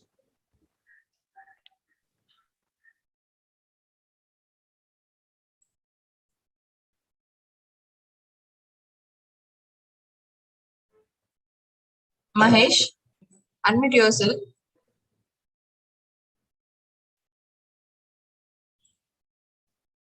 Oh, you are not available to unmute. Do you mind just chatting? Even Hansi is facing this problem. A1 Logic's team, do you mind just... Yeah, sir. Now I'm able to unmute. Oh, perfect. Tell me, Mahesh. Sir, actually, I think we have heard that the thing about Morris and everything which was going on. I mean, 6 months back, it was Morris and some other blockchains which Indians were very much interested to, which they wanted to put their investments in there, where it was told that it will be doubled, but I think it was dropped only after 2 to 3 months. So what is the reason, sir? Then how can we trust all those cryptocurrencies? Rightly, it's a very nice question that you have asked, Mahesh. That exactly is the problem that I tried to that exactly is the problem that I'm trying to bring out in this website, right? Every day there are new coins coming. How do we know whether it is a bona fide cryptocurrency? Like, it could be a bona fide cryptocurrency, but it takes a lot of resources to keep the network alive, right? And it will only make and the only way these guys make money is the commission that happens in every transaction. It could be at 0.5%, so on and so forth. When people are not willing to accept that as a valid cryptocurrency, nobody will transact, and that's how the money is lost. Right now, we need to make regulations, or the government needs to think about newer regulations that will ensure availability of crypto exchanges. Otherwise, this becomes a Ponzi scheme, right? Everybody gives money to a person, and then what if that person just disappears, right? So there are that risk is very much real, Mahesh. And because those two cryptos that you mentioned probably may not have been a popular exchange, or not a popular cryptocurrency, and that is why they were not able to sustain to maintain the blockchain network. will it be normal, like in future we may have any situation like to trust that where our investment may be doubled? So look, the thing about investments is we should never invest money just because somebody tells that it's going to get doubled. That is not the right approach. Whenever we make any investment, we'll have to see what are we investing into, what does the asset do, how does the asset contribute to the economy, is the asset a performing asset or a non-performing asset, and then a decision has to be made. And this validation can be done by evaluating financial statements, decisions taken by the company, so on and so forth. Right now, just because somebody tells that you give money here, I'll double it and give it back to you, it basically is a repeat of Freedom 251. I hope you guys remember. Somebody said, when you give me 250 rupees, I will give you a smartphone for everyone. That fellow ended up making so much of money, and he returned the money with a profit also. Right now, he's in jail for fraud charges. That's another story. But it becomes something like that. These are called as Ponzi schemes. I remember this same situation when people were investing in Morris, where first they asked to put, I think 15,000 or 15,000, where the one who like involve him or make him add to the group could get 5,000. The one with the 30,000 would get 10,000. They, the one who were earning, one who were investing in that, they were actually making money. Who were asking for people to join, because the one who were asked for 30,000, we were like, okay, when we put 30,000, we would get 60,000. Oh, happily we would go to invest. The one who asked, he is making lots of money, because every time what he invest, he would get 10,000 from the per person he would call. He would be a billionaire. All others dumped in well. True. So what you're basically describing is a pyramid scheme or a Ponzi scheme. All right. So what happens is it starts with the guy on top. He will get 3 more people. These 3 people get another X number of people, so on and so forth. And what if the top guy only runs away with the cash? That is exactly what is happening. That is a real risk when it comes to this initial coin offerings, what is happening right now in blockchain. People are using it as a way to raise money and then just shut down the network, take the money and run away. And it's possible to create your initial coin offerings from unregulated countries or underdeveloped countries, because there's no regulation there. Nobody's stopping you from going into the Dominican Republic or the Colombia or some unregulated country and setting up your coin offering. Even if some 10,000 people subscribe, that's a lot of money for you. It goes in crores, right? So you're right. That's why I mentioned that a trust report needs to be presented by every ICO, which has to be audited by a competent authority. It could be a chartered accountant, it could be government, so on and so forth. That will ensure they've got good controls, that they are always going to be there. The going concern is protected, so on and so forth, right? So that is I agree your point, sir. The trust letter which you told, but I think more of the fake trust report also can be created, where that was the one which was used by them to make us accept their request. Now we should think that which one is actual true one and which one is actual fake. True. We don't know that. Nobody has got the answer to it right now. We have. Sir, I would like to end by telling that in any way, the whole talk which I have given was really interesting. In any way, at the end, if a talk comes that this cryptocurrency is trustable and may lead you to make in a good position in the future, you can ask my contact number with the HOD and please contact me. Like, I am very interested in that. Thank you. Very happy, Mahesh. You can drop me an email if my contact details are here. Just send me an email. No problem, Mahesh. Thank you, sir. Anybody else? Hansi, I think you wanted to ask a question, no?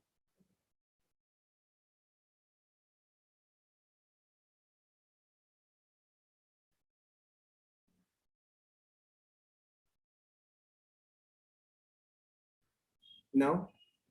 Okay. All right. Thank you so much for your patient hearing. Wait, Hansi has asked, sir, what if cryptocurrencies fail? Yes, this is another problem which the governments and the other task forces which I mentioned, right? they are trying to solve that problem. What if somebody shuts down the blockchain network of Bitcoin? A lot of people are gonna die that day. So yes, there has to be some sort of a regulation that ensures availability of the blockchain networks. And if the blockchain network is used by a cryptocurrency, then that also has to be there. So yes, right now that question is unanswered, and there is a risk that your cryptocurrencies will go. But like I said, maybe 2-3 years down the line, people will accept it. The governments also will start regulating it. And I sincerely recommend everyone to read the article which I just pasted here, which is talking about regulating a blockchain and digital assets pertaining to finance, that is cryptocurrencies. Hope that answers your question. Cool. All right, then. Thank you so much, everyone. Back to you, Nerissa, Gautam. Thank you, sir, for simplifying the concepts of blockchain and cryptocurrency for all of us, and also explaining the uses of blockchain to various commerce professionals and to the businesses, also the advantages to a developing country like India, and at the end, not to forget the risk involved in it. Thank you so much for this informative session, sir. It's my pleasure. Thank you so much. Logging off now.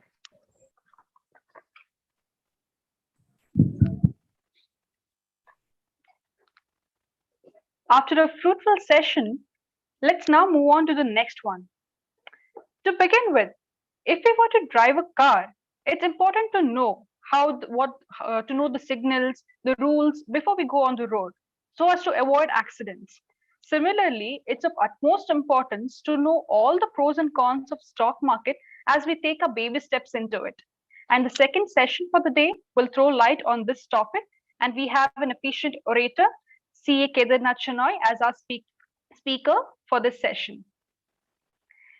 Sir has completed his graduation in BCom from Indira Gandhi National Open University, New Delhi, and has qualified as a chartered accountant in November 2019.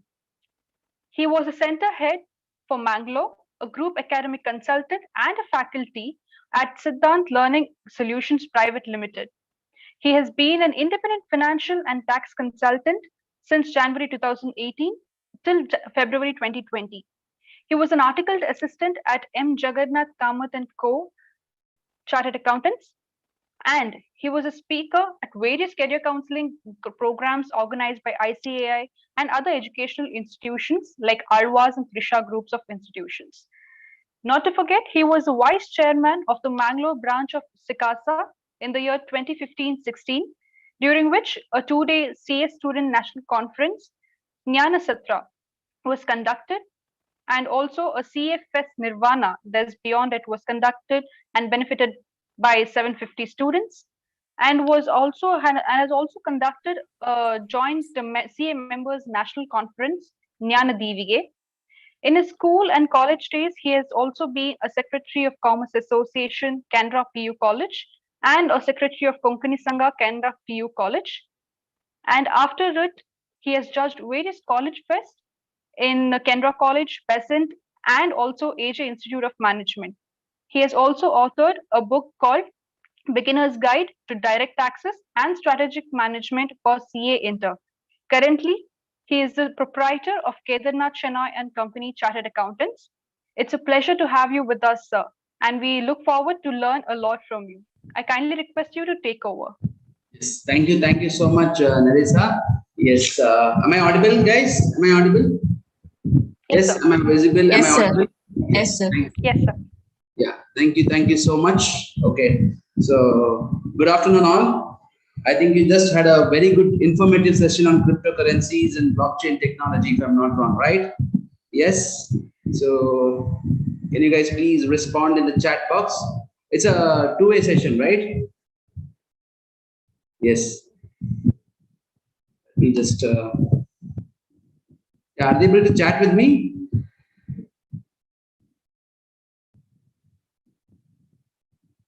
Yes, yes, okay. So can I get a response? Can I get a response from you all? Yes. Good afternoon, guys. Can you show some energy so that It's going to be a wonderful session here today, right? Okay, so let me begin. So first of all, thank you for such a warm welcome. And first of all, also I would like to thank the Mangalore branch of SIRC and Mangalore branch of Sikasa of ICAI for giving me this wonderful opportunity, because Aloysius is a college, Aloysius is an institute known for its great alumni. It has given great minds, great, brilliant people to the nation. And who knows, the next Rakesh Jhunjhunwala might be from this crowd itself, right? So a decade later, there might be a person who might be the next Rakesh Jhunjhunwala telling that on 25th October 2021, there was this person, C.A. Kedarnath, who came in front of me and inspired me to take up a career in the stock market. So let's hope that happens soon, right? So yes, let's quickly jump into the session. Shall we begin, guys? But yes, not seeing a lot of response in the chat box.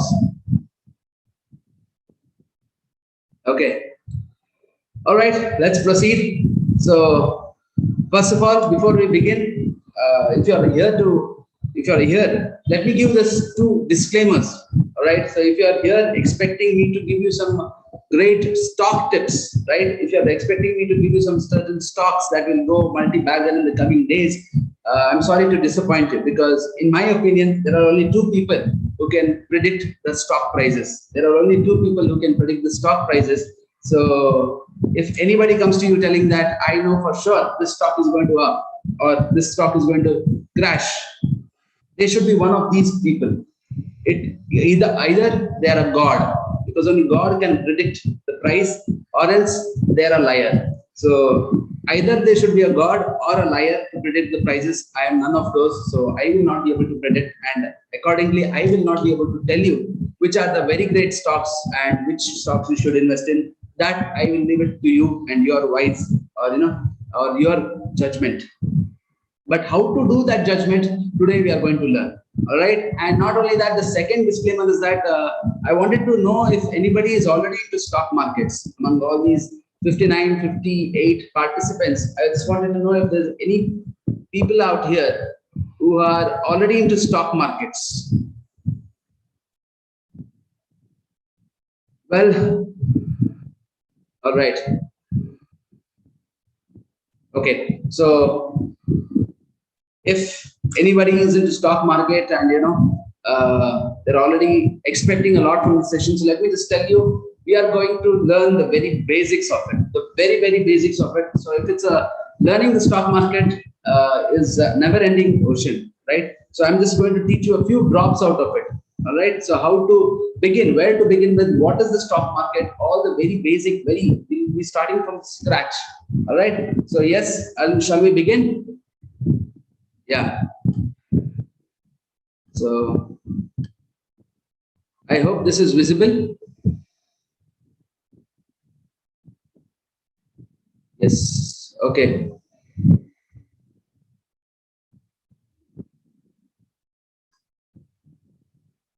Just a second, let me. Okay. So let's begin, guys, with one of my favorite quotes about the stock market by the very own Warren Buffett. He's told that the stock market is a device for transferring money from the impatient to the patient, right? So you have to be patient in the stock market.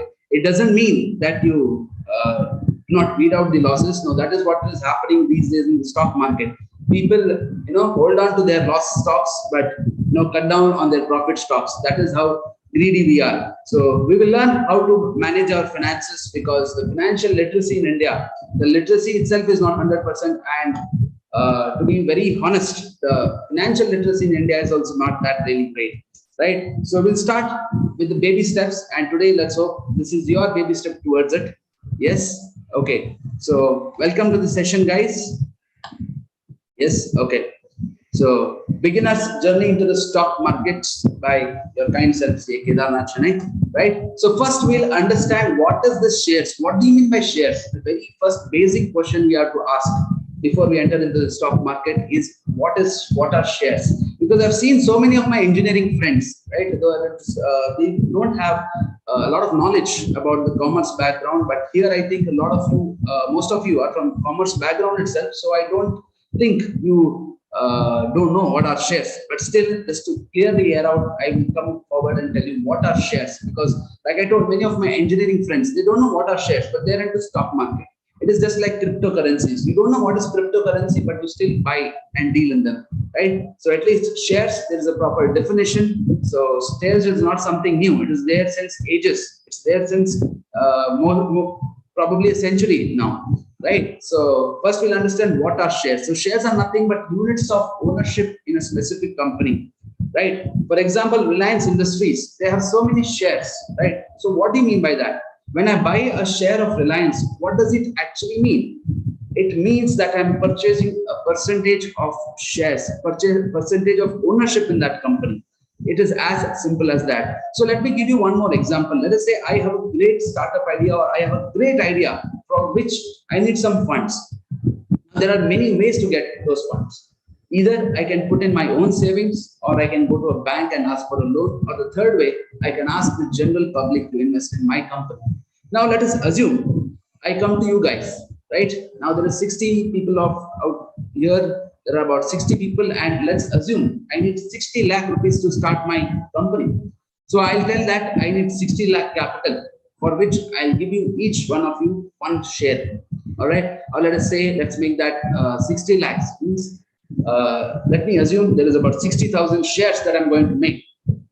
Sorry, 6 lakh shares that I'm going to make and issue to all of you. And with buying that shares, you can be an owner in my company. So that is how stock markets work. You are actually buying the ownership in a company. You are dealing with ownership of a company. Now, people usually also tell stocks. What do you mean by stocks? Now we tell stock market rather than share market. The more prominent word, the more famous word is stock market. Why do you call it a stock? Right? So these terms are often used interchangeably. Stocks generally used to refer to the portions of ownership of multiple companies. So shares and stocks are usually have more or less the same meaning. But when I tell that I own 100 stocks, I mean I own shares of 100 companies. But at the same time, if I mean 100 shares, it means that I own 100 shares of one company.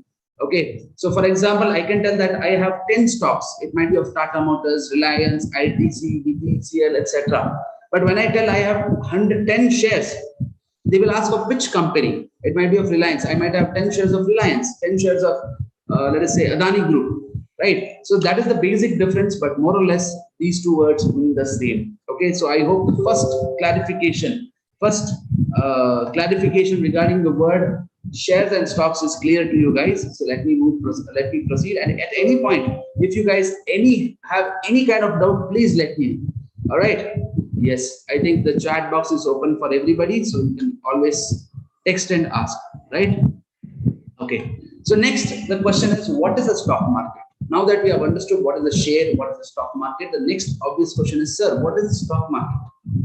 Well, stock market refers to the assemblage of buyers and sellers, or who are, who sell or purchase or trade in stocks. So the people who are buying and selling, right? It's just like a market. It's just like any other commodity market. You go to a fish market, you purchase fish. There is a person selling fish. There might be some brokers who are dealing with the fishes, etc. Right? Similarly to a fish market, a stock market is a place where there are purchasers of shares, there are sellers of shares, and there are intermediaries. All right. So it could be defined as an infrastructure that promotes buying and selling of shares or stocks. Clear? So I hope you have got a rough understanding of what is a stock market. So the stock market is a broader term. When we compare it to a word called stock exchange, now you might have heard of this term stock exchange. So what do you mean by the stock exchange? So an entire stock market, terminology, stock exchange is one of the small part of it. All right, stock exchange is a part of the stock market. Now the question is, sir, what is stock exchange then? It is nothing but a formal organization that allows companies to list their price and also allow them to offer them for sale to public. Now in this earlier case where I told I want to start a company with 60 lakh of capital, I came directly to you, right? But instead of directly coming to you, I might go to a stock exchange. I might list my shares there so that public can go and purchase the shares from there. Now that place where I list is nothing but the stock exchange. Sir, are there any stock exchanges in India? Of course there are, right? You might have heard of BSE, you might have heard of NSE. Those two are the very prominent stock exchanges of India, but are not the only two stock exchanges. There are many more, but the two prominent ones of the major stock exchanges in India is one, the Bombay Stock Exchange, or now it is known as BSE Limited. Right? Earlier it was known as Bombay Stock Exchange, now it is known as BSE Limited, which was established in 1875 and is one of the oldest stock exchange in Asia. Right? It's the oldest, not one of the oldest, it is the oldest among the stock exchanges in Asia. And not only that, it is the 10th oldest in the world. So yes, India had a stock market as back as in 1875. Here, so the BSE is the 9th largest stock exchange in terms of overall market capitalization. So what do you mean by this? By total number of shares dealt in the stock exchange. In those terms, BSE is the 9th largest. So if that is the 9th largest, let me introduce you to the 10th largest, again, which belongs to India, that is the National Stock Exchange. So National Stock Exchange is one of the leading stock exchanges of India, located in the city of Mumbai. Now let me tell you one thing, even NSE is in Mumbai, and as the name suggests, BSE is also from Mumbai itself. But we are in Mangalore. Can we purchase from shares, trade in shares from Bombay Stock Exchange, National Stock Exchange? Yes, because it is now dematerialized, and NSE was one of the first ones to do it. So NSE was established in 1992 as the first dematerialized electronic exchange in the country. So now today, what is happening? The shares are being traded online. You don't have to go to NSE, you don't have to go to BSE, or you don't have to go to Mangalore Stock Exchange anymore. You can sit at the comfort of your house and trade. Clear? So yes. So now the question arises, sir, why should I invest in stocks? I have better alternatives out there, which are as risk-free, right? So when you go and tell your parents, or when you go and ask some relative, or maybe some godfather of yours, asking, should I invest in shares? The very first thing they will tell you is no. Why? Because it's too risky, right? Now, is it risky? We will find out. But yes, this is the answer they will tell you. Also, they will give you a story, right? They will give you an example of some family friend, some uncle, or themselves, telling that how they lost a lot of money, maybe crores, maybe lakhs in the stock market. And stock market is a well of greed, right? So you should not invest in the stock market, right? But that is not the case, my dear friends. If you know what you're doing, you don't have to worry. Here. So why should you invest in stocks? Let me just give you one small example. All right. Now let us say you might have heard of this famous bike. You might have rode that bike, right? Royal Enfield Bullet. Now, back in 2001, the price of this Bullet bike was rupees 60,000. Today, it's somewhere around 3 lakhs, I believe, 2 lakh, 2.5 lakhs or something. But yes, back then in 2001, the price of this bike was 60,000 rupees. Was how much? 60,000 rupees. Now, if you had bought the bike, today its value, maybe because it's called vintage or something like that, the price may not have gone up more than 1 lakh rupees. Or if it is a scrap, if we have used it properly and it is no longer usable, then the price of this Bullet bike might not even fetch you 15,000 rupees. But if you had bought shares of Eicher Motors, now who is Eicher Motors? Eicher Motors is the company that owns Royal Enfield. All right, they are the people who manufacture Royal Enfield bike. So let me tell you, if you had invested in the shares of Royal Enfield rather than purchasing Royal Enfield bike, right? So if you invested at 60,000 rupees in the bike, you invested in the shares of Eicher Motors, then let me tell you, my friend, today the value of that 2001 60,000 rupees would have been somewhere around 7.82 crores rupees. Sir, are you joking? No, I'm not joking. I'm dead serious. So this is the fun part of the stock market. Yes, if you had invested 60,000 rupees back in 2001, today the price of that share would have been worth 7.82 crores. Okay, that's why I put the chart also. You can see how the price has gone up from 2000 till date, right? The price today, I don't know, yesterday it was 2006, not 8.95 rupees, right? Now, back then, the value of this one share was around 2 rupees or something. Today, it has come to 2006, not 8. That is why you have to invest in shares.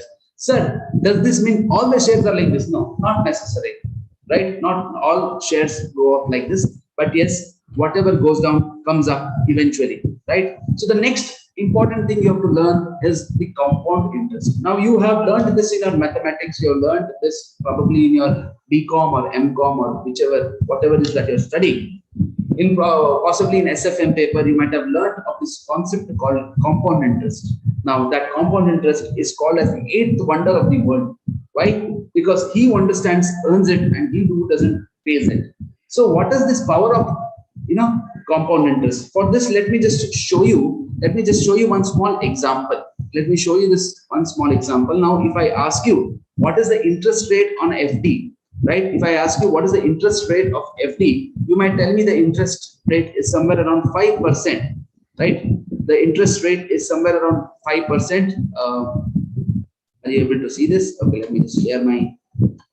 Okay. Yes, I think now you are able to see this Excel, right? So let us assume 5% interest rate you had invested today, right? 5.5 if you want to tell 5.5%. So somewhere around, yes, 5.5% if you let us say you had invested in an FD of 1 lakh rupees, maybe in 5 years down the line, this price, the value of this FD will go up to 1,30,696. But the same thing, if you take for stock market average returns, it would have fetched you 1,76,234.17. Now, sir, how does this work? This is compound interest. In other words, in Kannada, it is called as Chakrabatti, the interest on interest, right? So that is nothing but compound interest. So let me show you one more example. Now, let me show you one more example.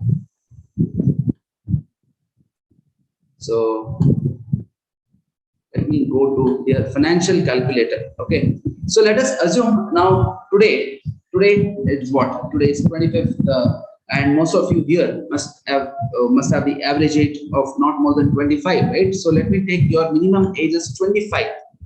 All right. And let us say you all want to retire at the age of 60, correct? And let us say you can spare, you are earning a handsome salary after your graduation and you are ready to invest. Let us assume 10,000 rupees per month. You want to save, you want to invest 10,000 rupees per month, and you go ahead and put it in a FD, or let us say RD, because every month you're going to put it. So it's a recurring deposit which has some interest rate of 5.7%. All right. So let us find out how much. Okay, let me be little lenient and put 6%. So if I invest at the rate of 6%, let us see what is going to be my capital at the end of 60 years. At the time of my retirement, I would have invested 42 lakhs and I would have got somewhere 1.4 crores as my retirement fund. But at the same time, if I invest in the stock market, let me take a modest rate of 12%. In that case, I would have earned 6 crore 49 lakhs. So around 6.5 crores I would have earned at the age of 60, which is more than enough for my retirement. Don't you agree? Yes. Now, sir, how did you tell 12%? So let me just show you one more chart.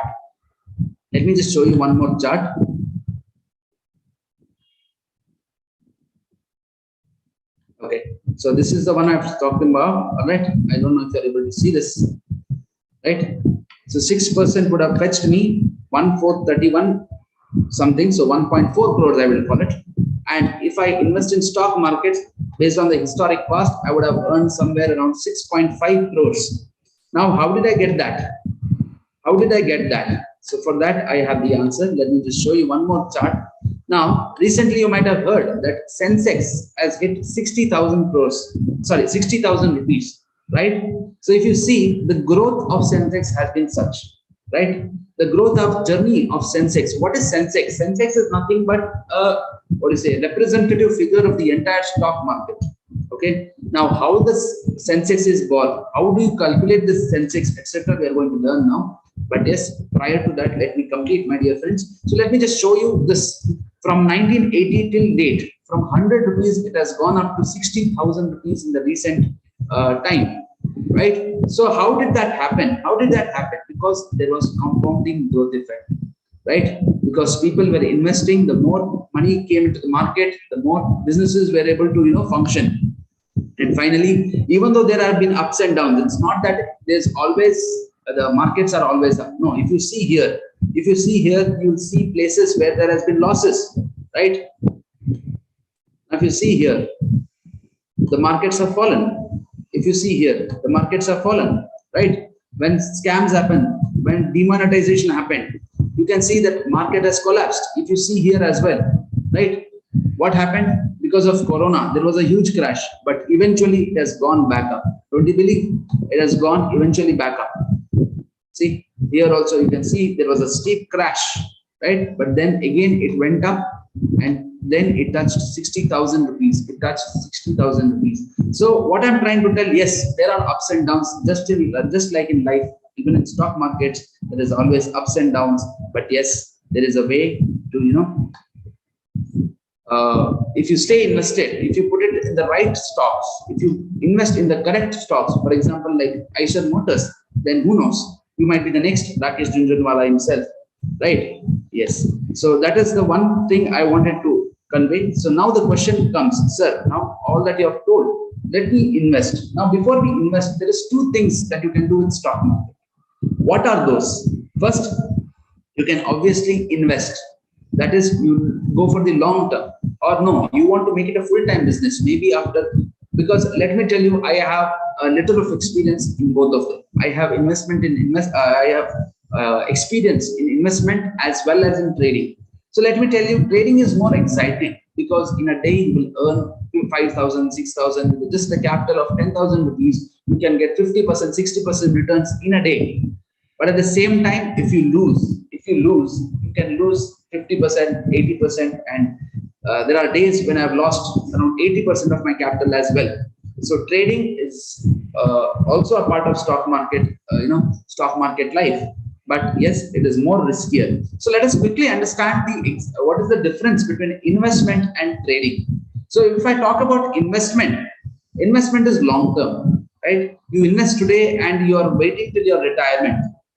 Then it is compounding growth effect that is taking place. You will get interest on interest. The growth rate is on the growth rate. And what is important, you have to do the fundamental analysis. What do you mean by fundamental analysis? You are not looking at some tips from some barber or some auto rickshaw wala. No. You will do your own research. You will see why a company is strong. Now, why is Reliance so strong? Why is Tata Motors so strong? Now, let me take the example of Tata Motors. They are into EV business. They have Jaguar and Land Rover as their subsidiary. Right. So that is the reason their fundamentals are very strong. Even though it's a loss company, people are still buying the shares of that company. Why? Because fundamentally it is still a strong company. Right. Here the value factor comes in place. What do you mean by value factor? Value factor means the price, the value of the company. You're looking at the valuation. You're not looking at the price of the share. You're looking at the valuation of the company. What is it worth? Right. And then of course this acts like a passive income. Whereas if I go out to trading, I can tell that trading is very short term. It's a high risk, high return business. Either you gain a lot or you lose a lot. There is no in between. Right? Here, what comes into play is technical analysis. What do you mean by this technical analysis? So if you ask me what is technical analysis, you look at the charts, you look at the movement, you look at the sentiments, you look at the, what is the trend that is going on, all on a short-term basis. Here you look at the price, not the valuation, right? Even a penny stock can have a great price factor. There can be a huge profits even in a penny stock, right? Now, what is a penny stock? Penny stock is, a company which has no proper ways of making money, but still the shares are being traded, right? Now, this is one of the active income. What do you mean by active income? This is not something you do by investing and sitting aram say, no. In case of investment, you can invest, then you can go on with your life like any ordinary citizen. But if you are into trading, that will not be possible. Why? Because it's an active income. You have to be there full time. All right. So today I'm not going to touch about trading. Of course, you can make trading as a full-time profession because it is a full-time profession. It is not something you do along with your salary or along with your employment or a business. It's a full-time business in itself. So trading, I'm not going to touch upon. Let us simply understand more into investment.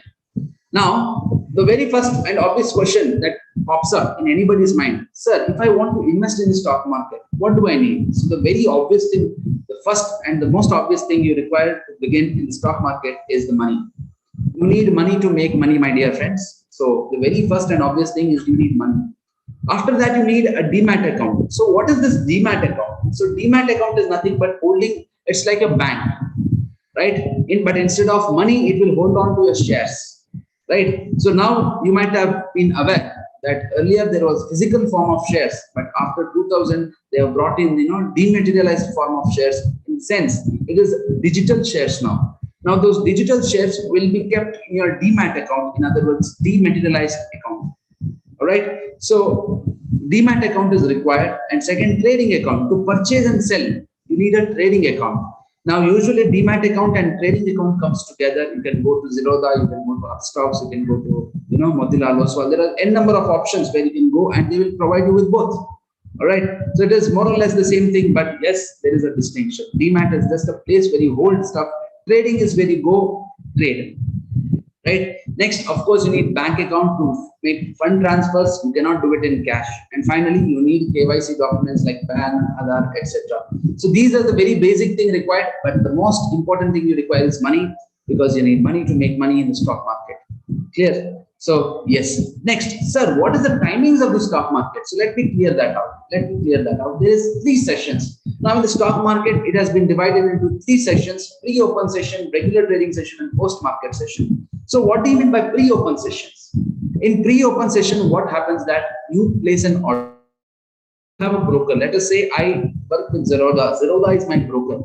So what I did, I tell Zerodha, please place an order for me for 100 shares of Reliance at, let us say, 2,000 rupees. All right. Now this placing an order, that can start in the pre-opening session of itself from 9 to 9:15. I can do that. All right. Actually 9 to 9:08 you can do that. After that, the matching of the contracts will happen. After that, the regular trading session will start. That is from 9:15 to 3:30. So if you ask someone what is the timing of the market, they will tell you it is 9:15 to 3:30, and it is absolutely right.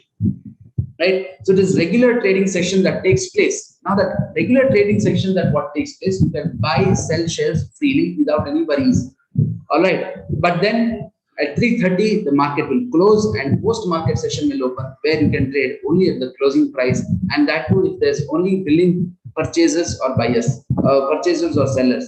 But that usually is not really in practice. So the active time, the most active time is during the trading session 9:15 to 3:30. And of course, markets are also closed on Saturdays and Sunday and other public and national holidays. Now, next comes Muhurt trading. Now, Muhurta trading, what we call, it's going to happen in November, Deepavali time, because Deepavali time is considered as a very auspicious time for Indians. So in India, the stock market typically remains closed on public and national holidays. On Diwali each year, however, the stock market is open for a 1-hour session.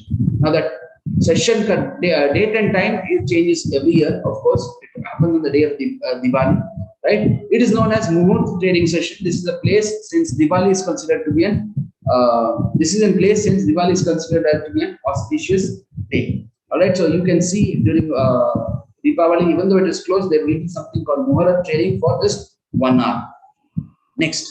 Now I told you can place orders with your broker. Now you have a broker, you have a trading account, right? The trading account might be with Zerodha, it might be with Upstocks, it might be with Angel Brokers or whoever it is, right? Now what happens? You place an order. Now the question is, sir, what kind of order should I place? So majoritarily, there are 2 types of order. One is the market order and another is the limit order. Sir, what do you mean by market order?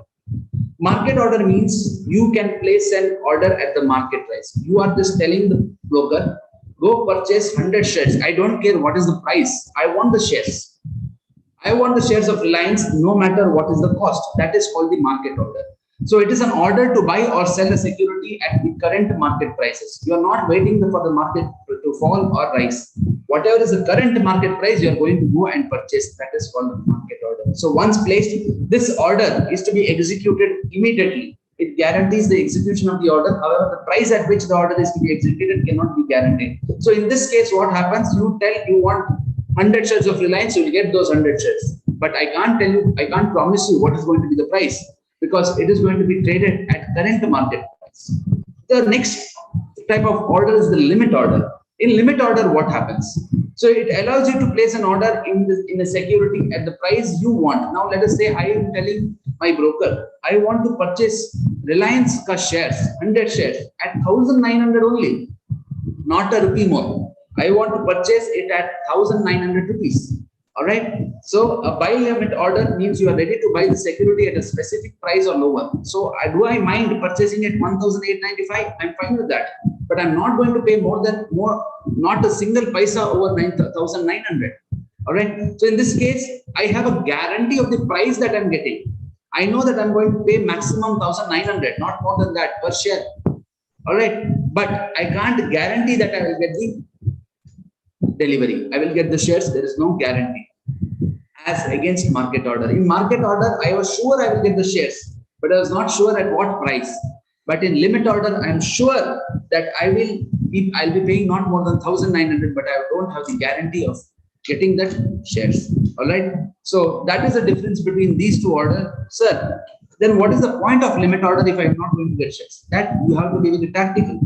Now, if you know the prices have been fluctuating, let us say the price of the Reliance shares are happening from 2,000 to 2,100. Maybe you can place at 2,000 rupees, but you can't be so stupid that you will go and, just a second, yes. Yes, you can't be so stupid that you go and place the order at 1,000 rupees because nobody is willing to sell at 1,000. So let me tell you one more thing, guys. The stock market works on the principles of economics, right? Simple demand and supply. There should be a seller willing to sell and a purchaser willing to buy. Only then it is complete. Otherwise, it is not complete. So the price at which you want to sell and the price at which that other person wants to buy should be the same. Only in that case, order is said to be complete. All right. So there might be a person who is willing to sell at market price. You are willing to purchase at market price. That will be completed in market order. There is a person who is willing to purchase at limit. Like I am telling 1,900, I will sell. Suppose the market price falls below 1,900, my order will be completed. Clear? So that is the difference between market order and limit order. Market order, guaranteed shares, but not so guaranteed price. Limit order, guaranteed price, but not so sure about the delivery. Clear? Yes. Next. Then we'll understand few of the stock market terms. First thing is LTP they tell, that is the last trade price. So at the end of the session, that is at 3:30, there will be one price at which the last contract was executed. The last. In entire India, the last contract of, let us say, Reliance will be conducted, let us say, 2,103 rupees. Now that will be called as the last trade price. Okay. Then what is closing price, sir? Closing price means the closing price is the weighted average price based on the last 30 minutes of trading. So from 3 to 3:30, whatever trading happens, no, at that time, they will take all the prices and average it. Now, who does this? This is done by the stock exchanges. This is done by the respective stock exchanges. I hope it is clear. Yeah, Bibin, a very good question. Sir, is limit order as same as stop loss? Not really. Stop loss order is when you are telling, so stop loss order is, you can tell is a type of a limit order. So it is one of the variants of orders. I covered into, there is one more called stop loss order where you are telling them that, if the price of the stock goes below this price, in that case, sell no matter what. That is called stop loss order. Okay, you are not telling that I will execute at this price only. I'm not telling that 1,900 only I will sell. I'm telling if the price goes below 1,900, sell at whatever price you're getting. So the markets might have been rapidly crashing. So the price you might be selling is at 1,800 because as soon as 1,900 point gets triggered, you are selling it at market rate. Now that market rate at that time can be 1,895 or it can be 1,800, whatever it may be the case, because it depends on how volatile is the market. Okay, I hope I've cleared your doubt, Bibin. Yes. Yeah. Okay, thank you, Bibin. If there is more doubt, you can always ask at the end of the session. All right. Yes. So yes, moving on. Closing price. I think I just explained a weighted average price based on the last 30 minutes of trading. Then we have opening price. That is as soon as the order collection period is over. That is from 9 to 9:80. Whatever orders have been placed, based on that, they will determine opening price. Now, how will they do that? It occurs at the equilibrium price, where the maximum volume, that is tradable quantity, is executed. So in that period of time, whatever is the maximum number of quantity has been traded in one single order, that price will be considered as the opening price. I hope you are able to understand. So let us say many people have kept their orders for, let us say 100, 110, 120, 130, 140. 110 ka order has been the most traded, highest volume is there in that. In that case, that will be the opening price of any shares for one trading day. I'm talking about a particular trading day. Clear? Yes. Next, the next most common word that comes up is the market capitalization. There is a word called market cap. Now, sir, what is this market cap? It refers to the total market value of a company's outstanding shares. What do you mean by outstanding? Outstanding means the issued shares. How much shares the company has issued. That you will take and you will multiply it with what? Multiply it with current market price. So total number of outstanding shares into market price of one share shall be the market capitalization. All right. So let us have a look at a few of the market market capitalization of few of the companies that are more familiar with. Okay, let's start with the. Let me just show you one thing, just a second.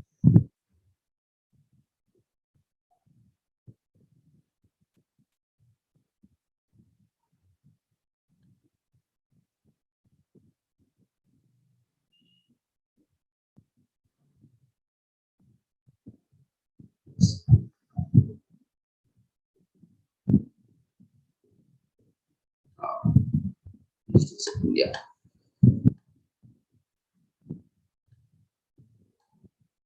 Yes, I think you're able to see this, right? Okay, we'll go by the market capitalization. The top 100 companies in India today are, first is Reliance, which has about 16,77,804. So 16 lakhs, more or less 16 lakh crores, not 16 lakh, 16 lakh crores of market cap. How did they do that? How did you calculate? So this is the last price. So 2,601 into number of shares. The total number of shares issued by Reliance into 2,601 is the valuation of the company as per the share market, and that comes up to 16 lakhs. The right after that, following up is TCS, if you can see here, which is being traded at 3,492.5.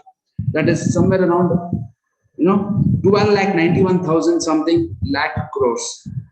So this, my dear friends, is the market capitalization that I was talking about. So how big is the company? You don't look at the price of the share. So if I wanted to show, you can see here, Bajaj Finserv is being traded at 18,000 rupees, right? But let me show you a bigger one. Let me show you one company called MRF. I'm sure most of you have heard of this company, right? So let me just go to MRF and show you their price. So one share price of MRF is somewhere around 79,429. So let me take it down. 79,000 rupees somewhat is the price of one MRF share. So does that mean this is more valuable than Reliance? Answer is no. Answer is no. Why? Because we look at market capitalization. So the number of shares in MRF might be less. The price of one share might be more, but the number of shares might be less. In Reliance, what has happened? The total value is 16 lakh. Because there's a lot, number of shares are more. Okay, the price is less, but the number of shares are more. But ultimately, the value comes up to 1 crore, 16 lakh 77,000 something crores. So let me just show you the. Okay, let me just show you what is the market cap of MRF. So if you see here, that theirs is just 33,687. So where is 33,687 and where is 16 lakh? Right? So where is 16 lakh and where is 33,687? So if you look at this market cap, you can easily tell that Reliance is a bigger company and MRF is a very small company. Right? Yes. So I hope you are understanding why understanding the market capitalization is the very basic thing to understand in the stock market. All right. Yes. So next we will jump into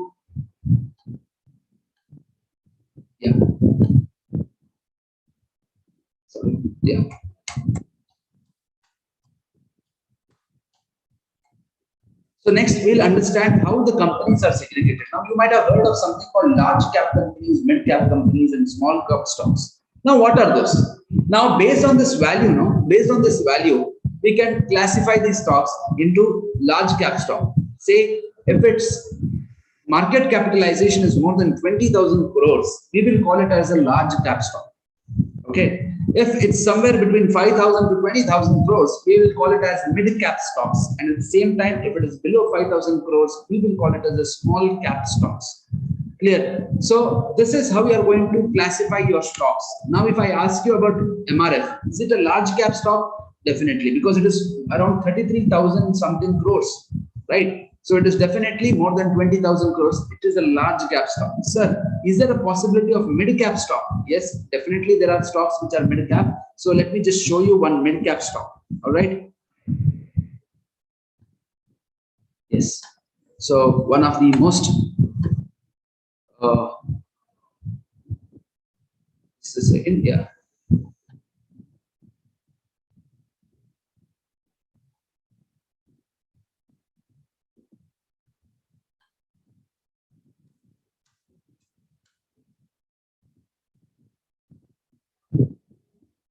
Okay, let me just show you here itself.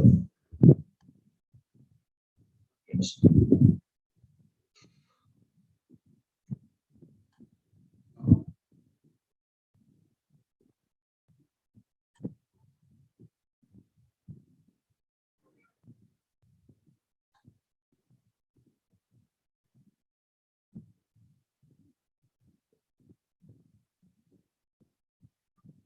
Yeah. Since we are talking about since we are talking about shares, let me show you shares company. Sorry, since we are talking about tires, let me just show you of tires itself. Yes. So this is Apollo Tires, and their market cap is somewhere around 15,965 only. That is less than 20,000 crores. So this is considered to be a mid-cap stock. This will be considered as a mid-cap stock, my dear friends. Okay. And that time I was showing you Eicher Motors. So let me just quickly show you that also. So if I show you Max, you see in around 2000, the price of one share was 3 rupees. It was not actually 3 rupees, it was somewhere around 300, but then they split the stock. So that otherwise today the price of the stock would have been 25,000. So they decided to split it, and today, if you back calculate, that would have been 3.9 rupees back then. Somewhere around 2 rupees in, let us say August, somewhere around 2 rupees was there, but yes. And now today the price has gone up to 2,561. There, so that is the power of compounding. That is the power of stock market. Yes. So yes, now I hope you are able to understand what is market cap, how do you classify the stocks into mid cap, large cap, and small cap. Right? Okay. So next, you might have heard of another term called blue chip stocks. What do you mean by those blue chip stocks? So blue chip stocks, these are the equity shares of companies which are highly reputed, well established and financially stable. These generally have a relatively high market capitalization. So there is no telling that which among this is a mid cap or a blue chip stock. There is no absolute telling. It depends on person to person. If you ask me, Reliance can be a blue chip stock. If you ask me, HDFC Bank, Tata Group, TCS, all these are less volatile, less manipulated companies which can be called as blue chip. Sir, why do you call it blue chip? Because in gambling, blue chip is considered to be the highest value. So that is why the word blue chip stocks have emerged. All right. So these blue chip stocks, what are there? These are equity shares of companies which are highly reputed and well established and financially stable. These generally have a relatively high market capitalization. So the market capitalization of these companies are above 1 lakh crores. Okay, you have seen now, right? TCS, you have seen this now. HDFC Bank and Reliance. So next, there is one more concept to understand: free float market cap. What does this mean? Is now there is a group of promoters. What do you mean by promoters? For example, a company like Reliance, the promoter can be Adani and his friends. Ambani and his friends. For Adani Group, Gautam Shantilal Adani and his friends are the promoters. They are the people who are promoting the company. Right before the shareholders invested, these are people who are the people who promoted, who founded the company. So now what they are telling here is, yes, shareholding of promoter and promoter group. Let us assume it's 55.37, and public shareholding in the hands of public, there is about 44.68% of share. Now that number of shares into market price will be called as free float market capitalization. Now this is one more. Free float market capitalization is one more important concept when it comes to the stock market. So next we will understand what are those indices. Now we have heard of Sensex, we have heard of Nifty. What are those? So those are nothing but a statistical measure which shows changes taking place in the stock market. To create an index, a few similar kinds of stocks are chosen from amongst the securities already listed on the exchange and grouped together. Now benchmark indices, for example, for BSE is Sensex, wherein 30 companies are taken, and the average of it, there's a formula for that which I don't want to delve into right now because we're not doing mathematics class or statistics class. We're talking about stock market, right? So basically it is a representative figure. So entire BSE, what is there? For that, you can look into Sensex. All right. And if you want to know what is happening in NSE, you can look at the Nifty 50, wherein the 50 stocks are taken. So, sir, are these the only indices that are available? Absolutely wrong. There are multiple indices that are available. These are just the benchmark indices. Sir, what can be the other kinds of indices that are there or indexes? So let me just show you, my dear friends, let me just show you quickly what kind of other indices that are there. All right. So now these are the Nifty 50 that I was talking about is here. So in Nifty 50, all these shares will come. Adani, Asian Paints, Axis Bank, Bajaj Auto, all these companies will come. These are listed as per the alphabetical order. Apart from that, there is other companies, for example, mid cap. To know what exactly is happening in the mid cap sector, you can go for Nifty Mid Cap 100, right? And similarly, if you want to go for sectorial, let us say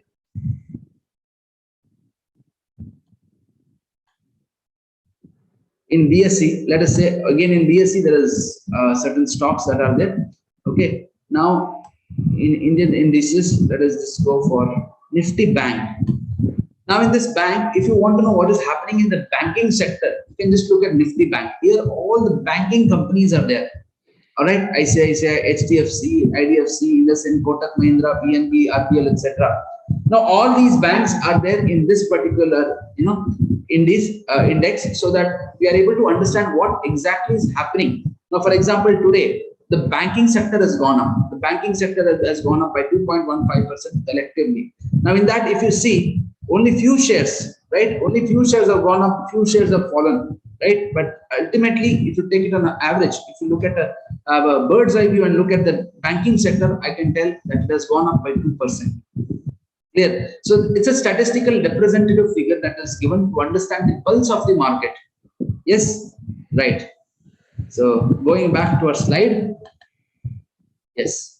Next thing to understand is something called the bull market and the versus the bear market. Now, what do you mean by bull and what do you mean by bear? Why is it called the bull market and why is it called the bear market? So bull market is occurring when the economy is expanding, the stock market is gaining value, while a bear market in effect when the economy is shrinking. So I'll tell you in simple words. Right now, the market of Indian stock exchanges, Indian stock market is in a bull phase. It's in a bull market phase where the prices are going up. But a year ago, back in 2020, around March, when Corona came in, we realized that our market started crashing. Now that was a bear market phase. Clear? So bull market and bear market, two things. Now, why is it called bull, sir? Because bull, whenever a bull is looking at an opponent, it usually, what does it do? It will use its horns to, throw up the opponent. At the same time, bears, what do? If they are facing some opponent, they will catch hold of those opponents and trash him towards the ground. So that is why this terminology bulls and bears. Clear? Next. So then few other words we'll understand. IPO. So we have recently heard, you might have read the news that Paytm is coming up with IPO of 16,600 crores. Or let us say Zomato came up with 9,000 crore issue. Right? So what was that? It was called something called initial public offering. So let us say when a private company is offering its share to public for the first time, it is called as initial public offering. So it is raising from the public. So Zomato tried to expand with whatever money they had. When they ran out of such money, when they ran out of such resources, they came to the public. They started asking public the money to invest in their company. So the first time they ask this, it is called initial public offer, IPO. Okay. So a privately owned company lists its share on a stock exchange, making them available for the purchase by general public. The first time they do it, it is called initial public offer. Now let us say Zomato is expanding, going on expanding. It's still not enough. It needs more money. So what can it do? It can issue more shares. And that is called as follow-on public issue, public offer, FPO it is called. So what happens in that? It is the second or subsequent public issue of the shares of an already listed public company. So Zomato is already listed now. After the IPO, it has been listed. Now it needs more money. It can go for a FPO. It can go for follow-on public offer. So next, one more important term to understand is dividends. What is this dividend? Now, if you invest in a FD, what happens? The bank will pay you some interest. So if you invest in shares, right, any sum of money, whatever is there, will be paid by the company. A sum of money paid regularly by a company to its shareholders out of its profits or reserves is called as a dividend. So a part of profit will be paid to the shareholder, right? Now let us say Reliance, it has some 40,000 plus crores of profit every year. Out of that, it might decide to give 3,000 crores back to its shareholders, just to make sure, just to make them happy for investing in our company, right? So that is called dividends, dividing the total profit and giving it to each of these shareholders. Okay, giving a part of the profit to the shareholders. So what is interest then? Interest is the borrowing cost incurred by the company against the funds borrowed by it from the lender, whereas dividend refers to the portion of profit which is distributed to the shareholders of the company as a reward for their investment in the company. So one thing to understand, my dear friends, interest is mandatory. I repeat, interest is mandatory. A company, if it has taken some loans, if it has borrowed some fund, it has to pay interest. At the same time, dividends are not mandatory. If it is willing to give, if the company board decides to give dividends, then only it is supposed to give. If it is not giving dividends, then you can't force them. It is not something mandatory, it is not compulsory. Clear? Next. So now I told you that you have to do fundamental analysis, right? You have to go ahead and do fundamental analysis. Now, how to do this fundamental analysis? So obviously in the next 10 minutes, I cannot explain to you entirely how do you do fundamental analysis, but I will give you a few places where you can start with. All right, I'll explain to you a few places, few ratios you can look at to decide which factor, which company you can go for. The very first ratio you can look at is the debt equity ratio. Debt equity ratio. Now, as the name suggests, we will be comparing its debt, we will be comparing its equity share capital. Now, sir, what is that? Yes, it is calculated by dividing the company's total debts by its total shareholder equity. It can give you an indication of how much the company running on loan versus own fund. So how are you going to compare? You are going to take whatever is the total liability, whatever is the total liability of the company divided by the shareholders capital, whatever is there. You'll see what is the percentage, and if it is, it depends on industry to industry, but usually they say the debt equity ratio should not be more than 2. All right, it should not be more than 2. So if I invest 1 rupee in the company, it should not borrow more than 2 rupees from the loan, right? If it is borrowing more, it means that it can be in a heavy debt, right? It can be having a heavy debt. So we will quickly see few companies and their debt equity ratio, just to make sure that, since we have mentioned, I think we will go for a company. I think we will take it for, let's go for Adani. Let's go for Adani itself, a very famous company, very prominent company, and let us see what is their debt equity ratio.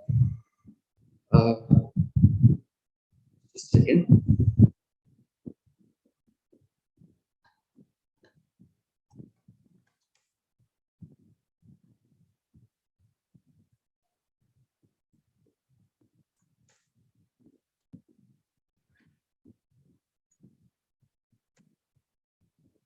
Just a second, guys. Yeah.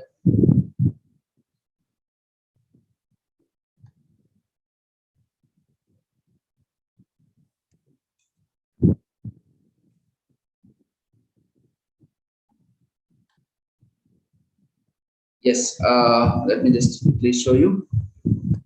Sorry, auto share. All right, if you see here, you can see the debt to equity of, I'm talking about Adani. I'm talking about Adani here, right? It's trading at 752 rupees right now. So Adani Ports. So we'll see their debt equity.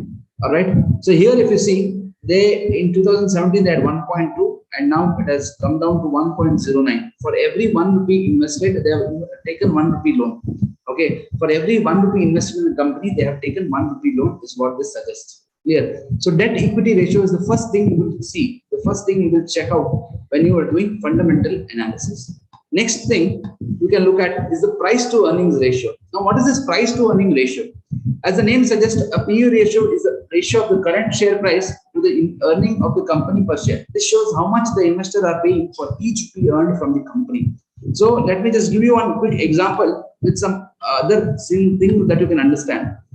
All right. Now let us assume uh, there is a house. There is a house where you are receiving. Let us say you purchased it for, let us say, 50 lakh rupees. Let's say you bought a house at 50 lakh rupees. All right, and you are receiving a rent annually of 1,80,000 rupees. Of 1,80,000 rupees. All right. So now what is happening? You will divide this by this.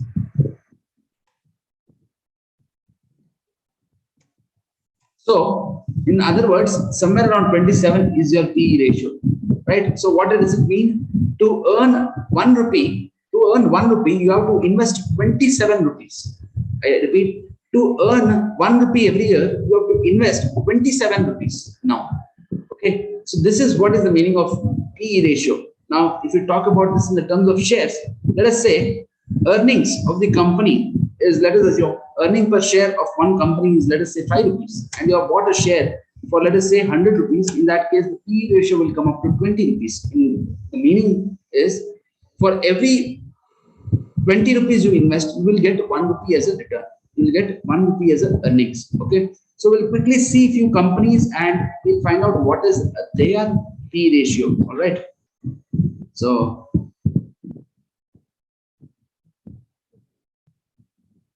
okay, we'll go for a different company. Shall we go for? Let's go for Axis Bank, or let us say HDFC Bank. Okay, we'll go for TCS. So TCS, we'll quickly see what is there. So if you see here, their PE here, this one, you can see here, for every 1 rupees earned, you have to invest 35 rupees. So now you can do a comparison with Infosys, which is more or less the same, 35 rupees, or you can compare it with Wipro, which is more or less the same. So I can tell on an average, this entire industry is such that when you invest 35 rupees, you can earn 1 rupee. So looking at this, I still feel that I can still buy TCS because the PE ratio is more or less the same as that of its peers. Clear. So this is what it suggests. So one thing to check is the PE, and you can see here the market cap anyway. So Infosys has somewhere around 7 lakh, and here they have 12.90 lakhs crores of shares. Clear. So they are debt to equity. So TCS is a debt-free company here. So you can see here it's a debt-free company. Wipro has some debt. For every 1 rupee, they have taken 12 rupee. For every 1 rupee, they have taken 12 paise as a debt. All right. So debt equity is there, and you can also see the price earning ratio here. All right. And one more thing for a fundamental analysis, which can be very crucial, is return on equity. Now, what is this return on equity? Right. So it simply means whatever return of equity is a measure of the rate of return on stock of a company. In other words, it tells investors how good the company is in generating returns on stock investment. So whatever, in simple words, mathematically speaking, return on equity means how much ever is the income of the company divided by the total capital. Okay, whatever is the total income of the company divided by total shareholders equity, that is shareholders capital. So if I come back, I can show you here. So they have told ROE. See, if you see here, TCS has an excellent ROE, return on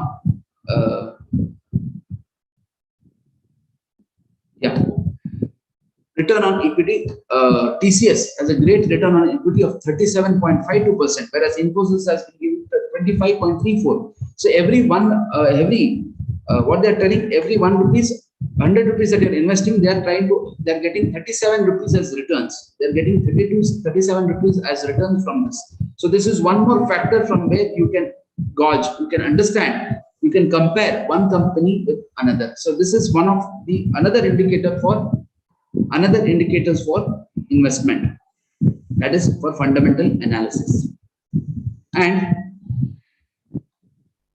next we have dividend yield ratio. Now this is completely different. So here what they're telling us, it is the amount of money or dividend that a company pays its shareholders over the course of a year divided by its current stock price. It's an indicators of the returns you can expect on an investment. Now let us say I have bought the shares of BPCL. Okay, I bought the shares of, let us say, at 100 rupees, and let us say the dividend they're paying me is 5 rupees. Dividend they're paying me in a year is 5 rupees. All right, in that case the dividend yield will be 5%.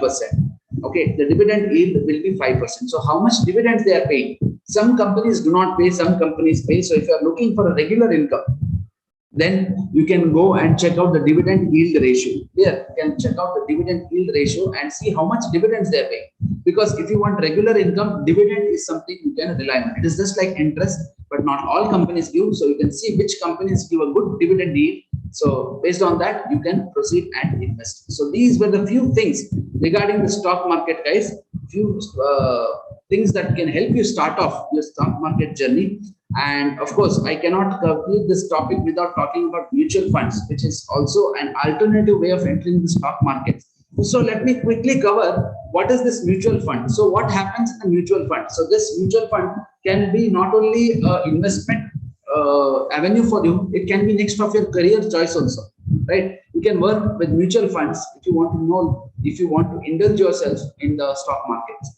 Clear? So let me just quickly cover it. So what are mutual fund? It is an investment vehicle formed when an asset management company, let us say there is HDFC mutual funds, there is Axis Mutual Fund, SBI is there, Tata Digital is there, and so many n number of management companies are there. All right. So what they do, they fund. What they will collect money from multiple people, pull it together, and invest it in various companies.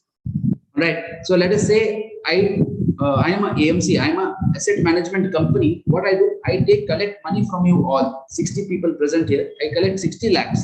Now you guys don't have the time to sit and monitor the market. So you trust me, I am a professional. So I'll tell you, give me your money. I will invest on behalf of you, for which I will take some commission. That is my benefit. Okay. So I take 60 lakhs from you. I take that 60 lakh, invest in Reliance, I'll invest in Axis Bank, I'll invest in HDFC, and so on and so forth. So that is what a mutual fund does.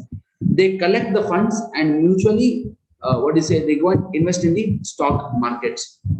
A fund manager who is a finance professional manages the pooled investment. The fund manager purchases securities such as stocks, bonds that are aligned with the investment mandate. So what happens? These mutual funds, these are usually thematic. Thematic means they take it as per a theme. All right, it can be just banking sector. You feel that you want to invest in bank, you can go and purchase mutual funds of banking sector. At the same time, if you want to invest in technological companies, you can buy mutual funds which only invest in technological companies, and so on. All right. Next, the mutual fund investors are allocated with fund units proportional to the amount they have invested. So when you invest, right? When you invest, you will be given something called units. At what price? The price of the fund of unit of a mutual fund is referred to as NAV, that is net asset value. Net asset value.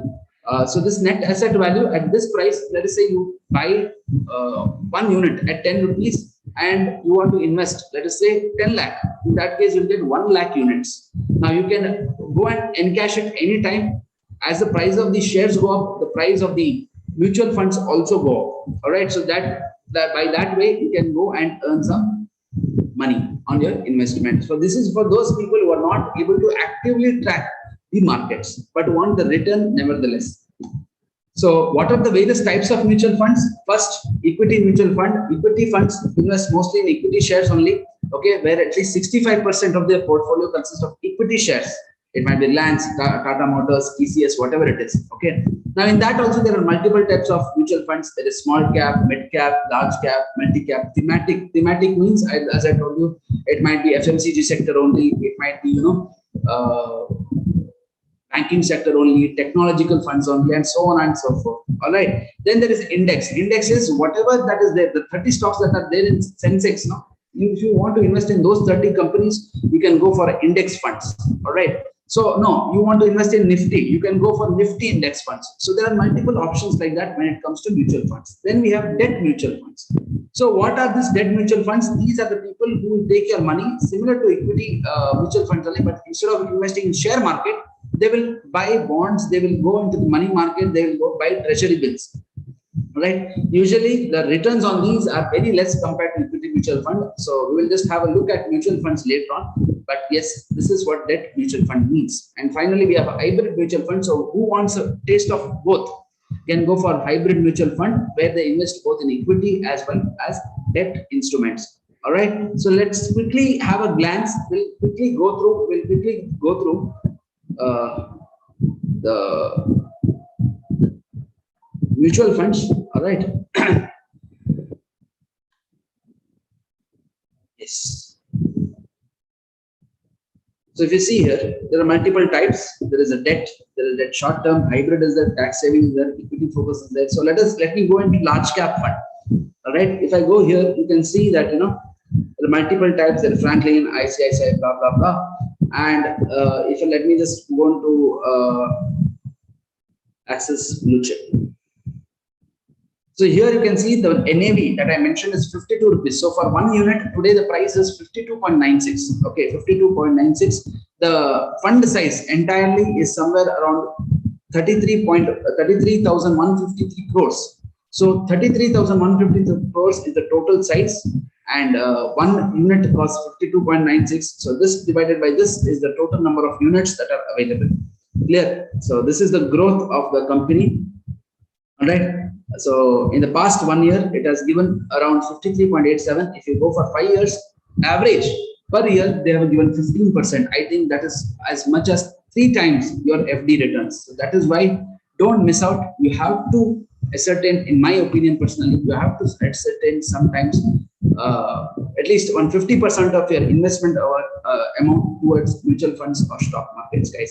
So don't be financially illiterate. Please read stuff that's there on YouTube. You can always, now there is a lot of avenues for you to learn about stock market. There is, articles are there. There is pages on Instagram. There's, YouTube channels where you can learn all about it. So you can still, there is time, right? So start investing early, because it is Warren Buffett who told that, he has a net worth of somewhere around $98 billion, and he was telling that he started investing late, it seems.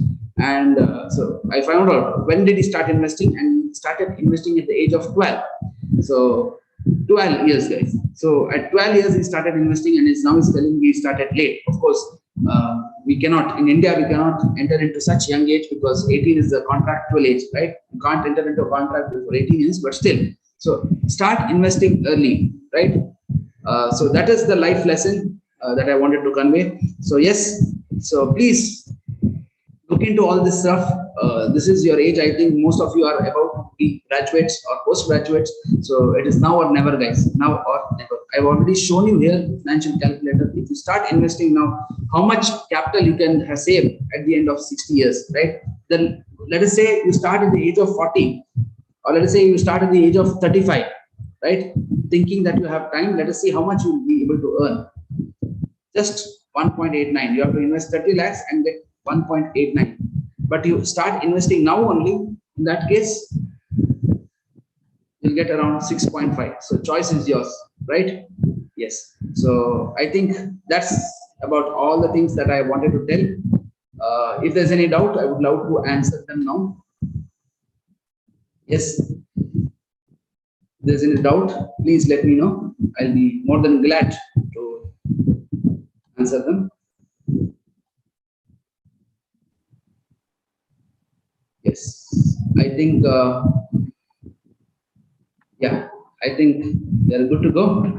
Yes. Anyway, guys, if there's any doubt for anyone, you can always contact me via Instagram, right? I'll just share my Insta ID for you guys. So in case you want to have any doubts, want to ask something about the stock market, you can always approach.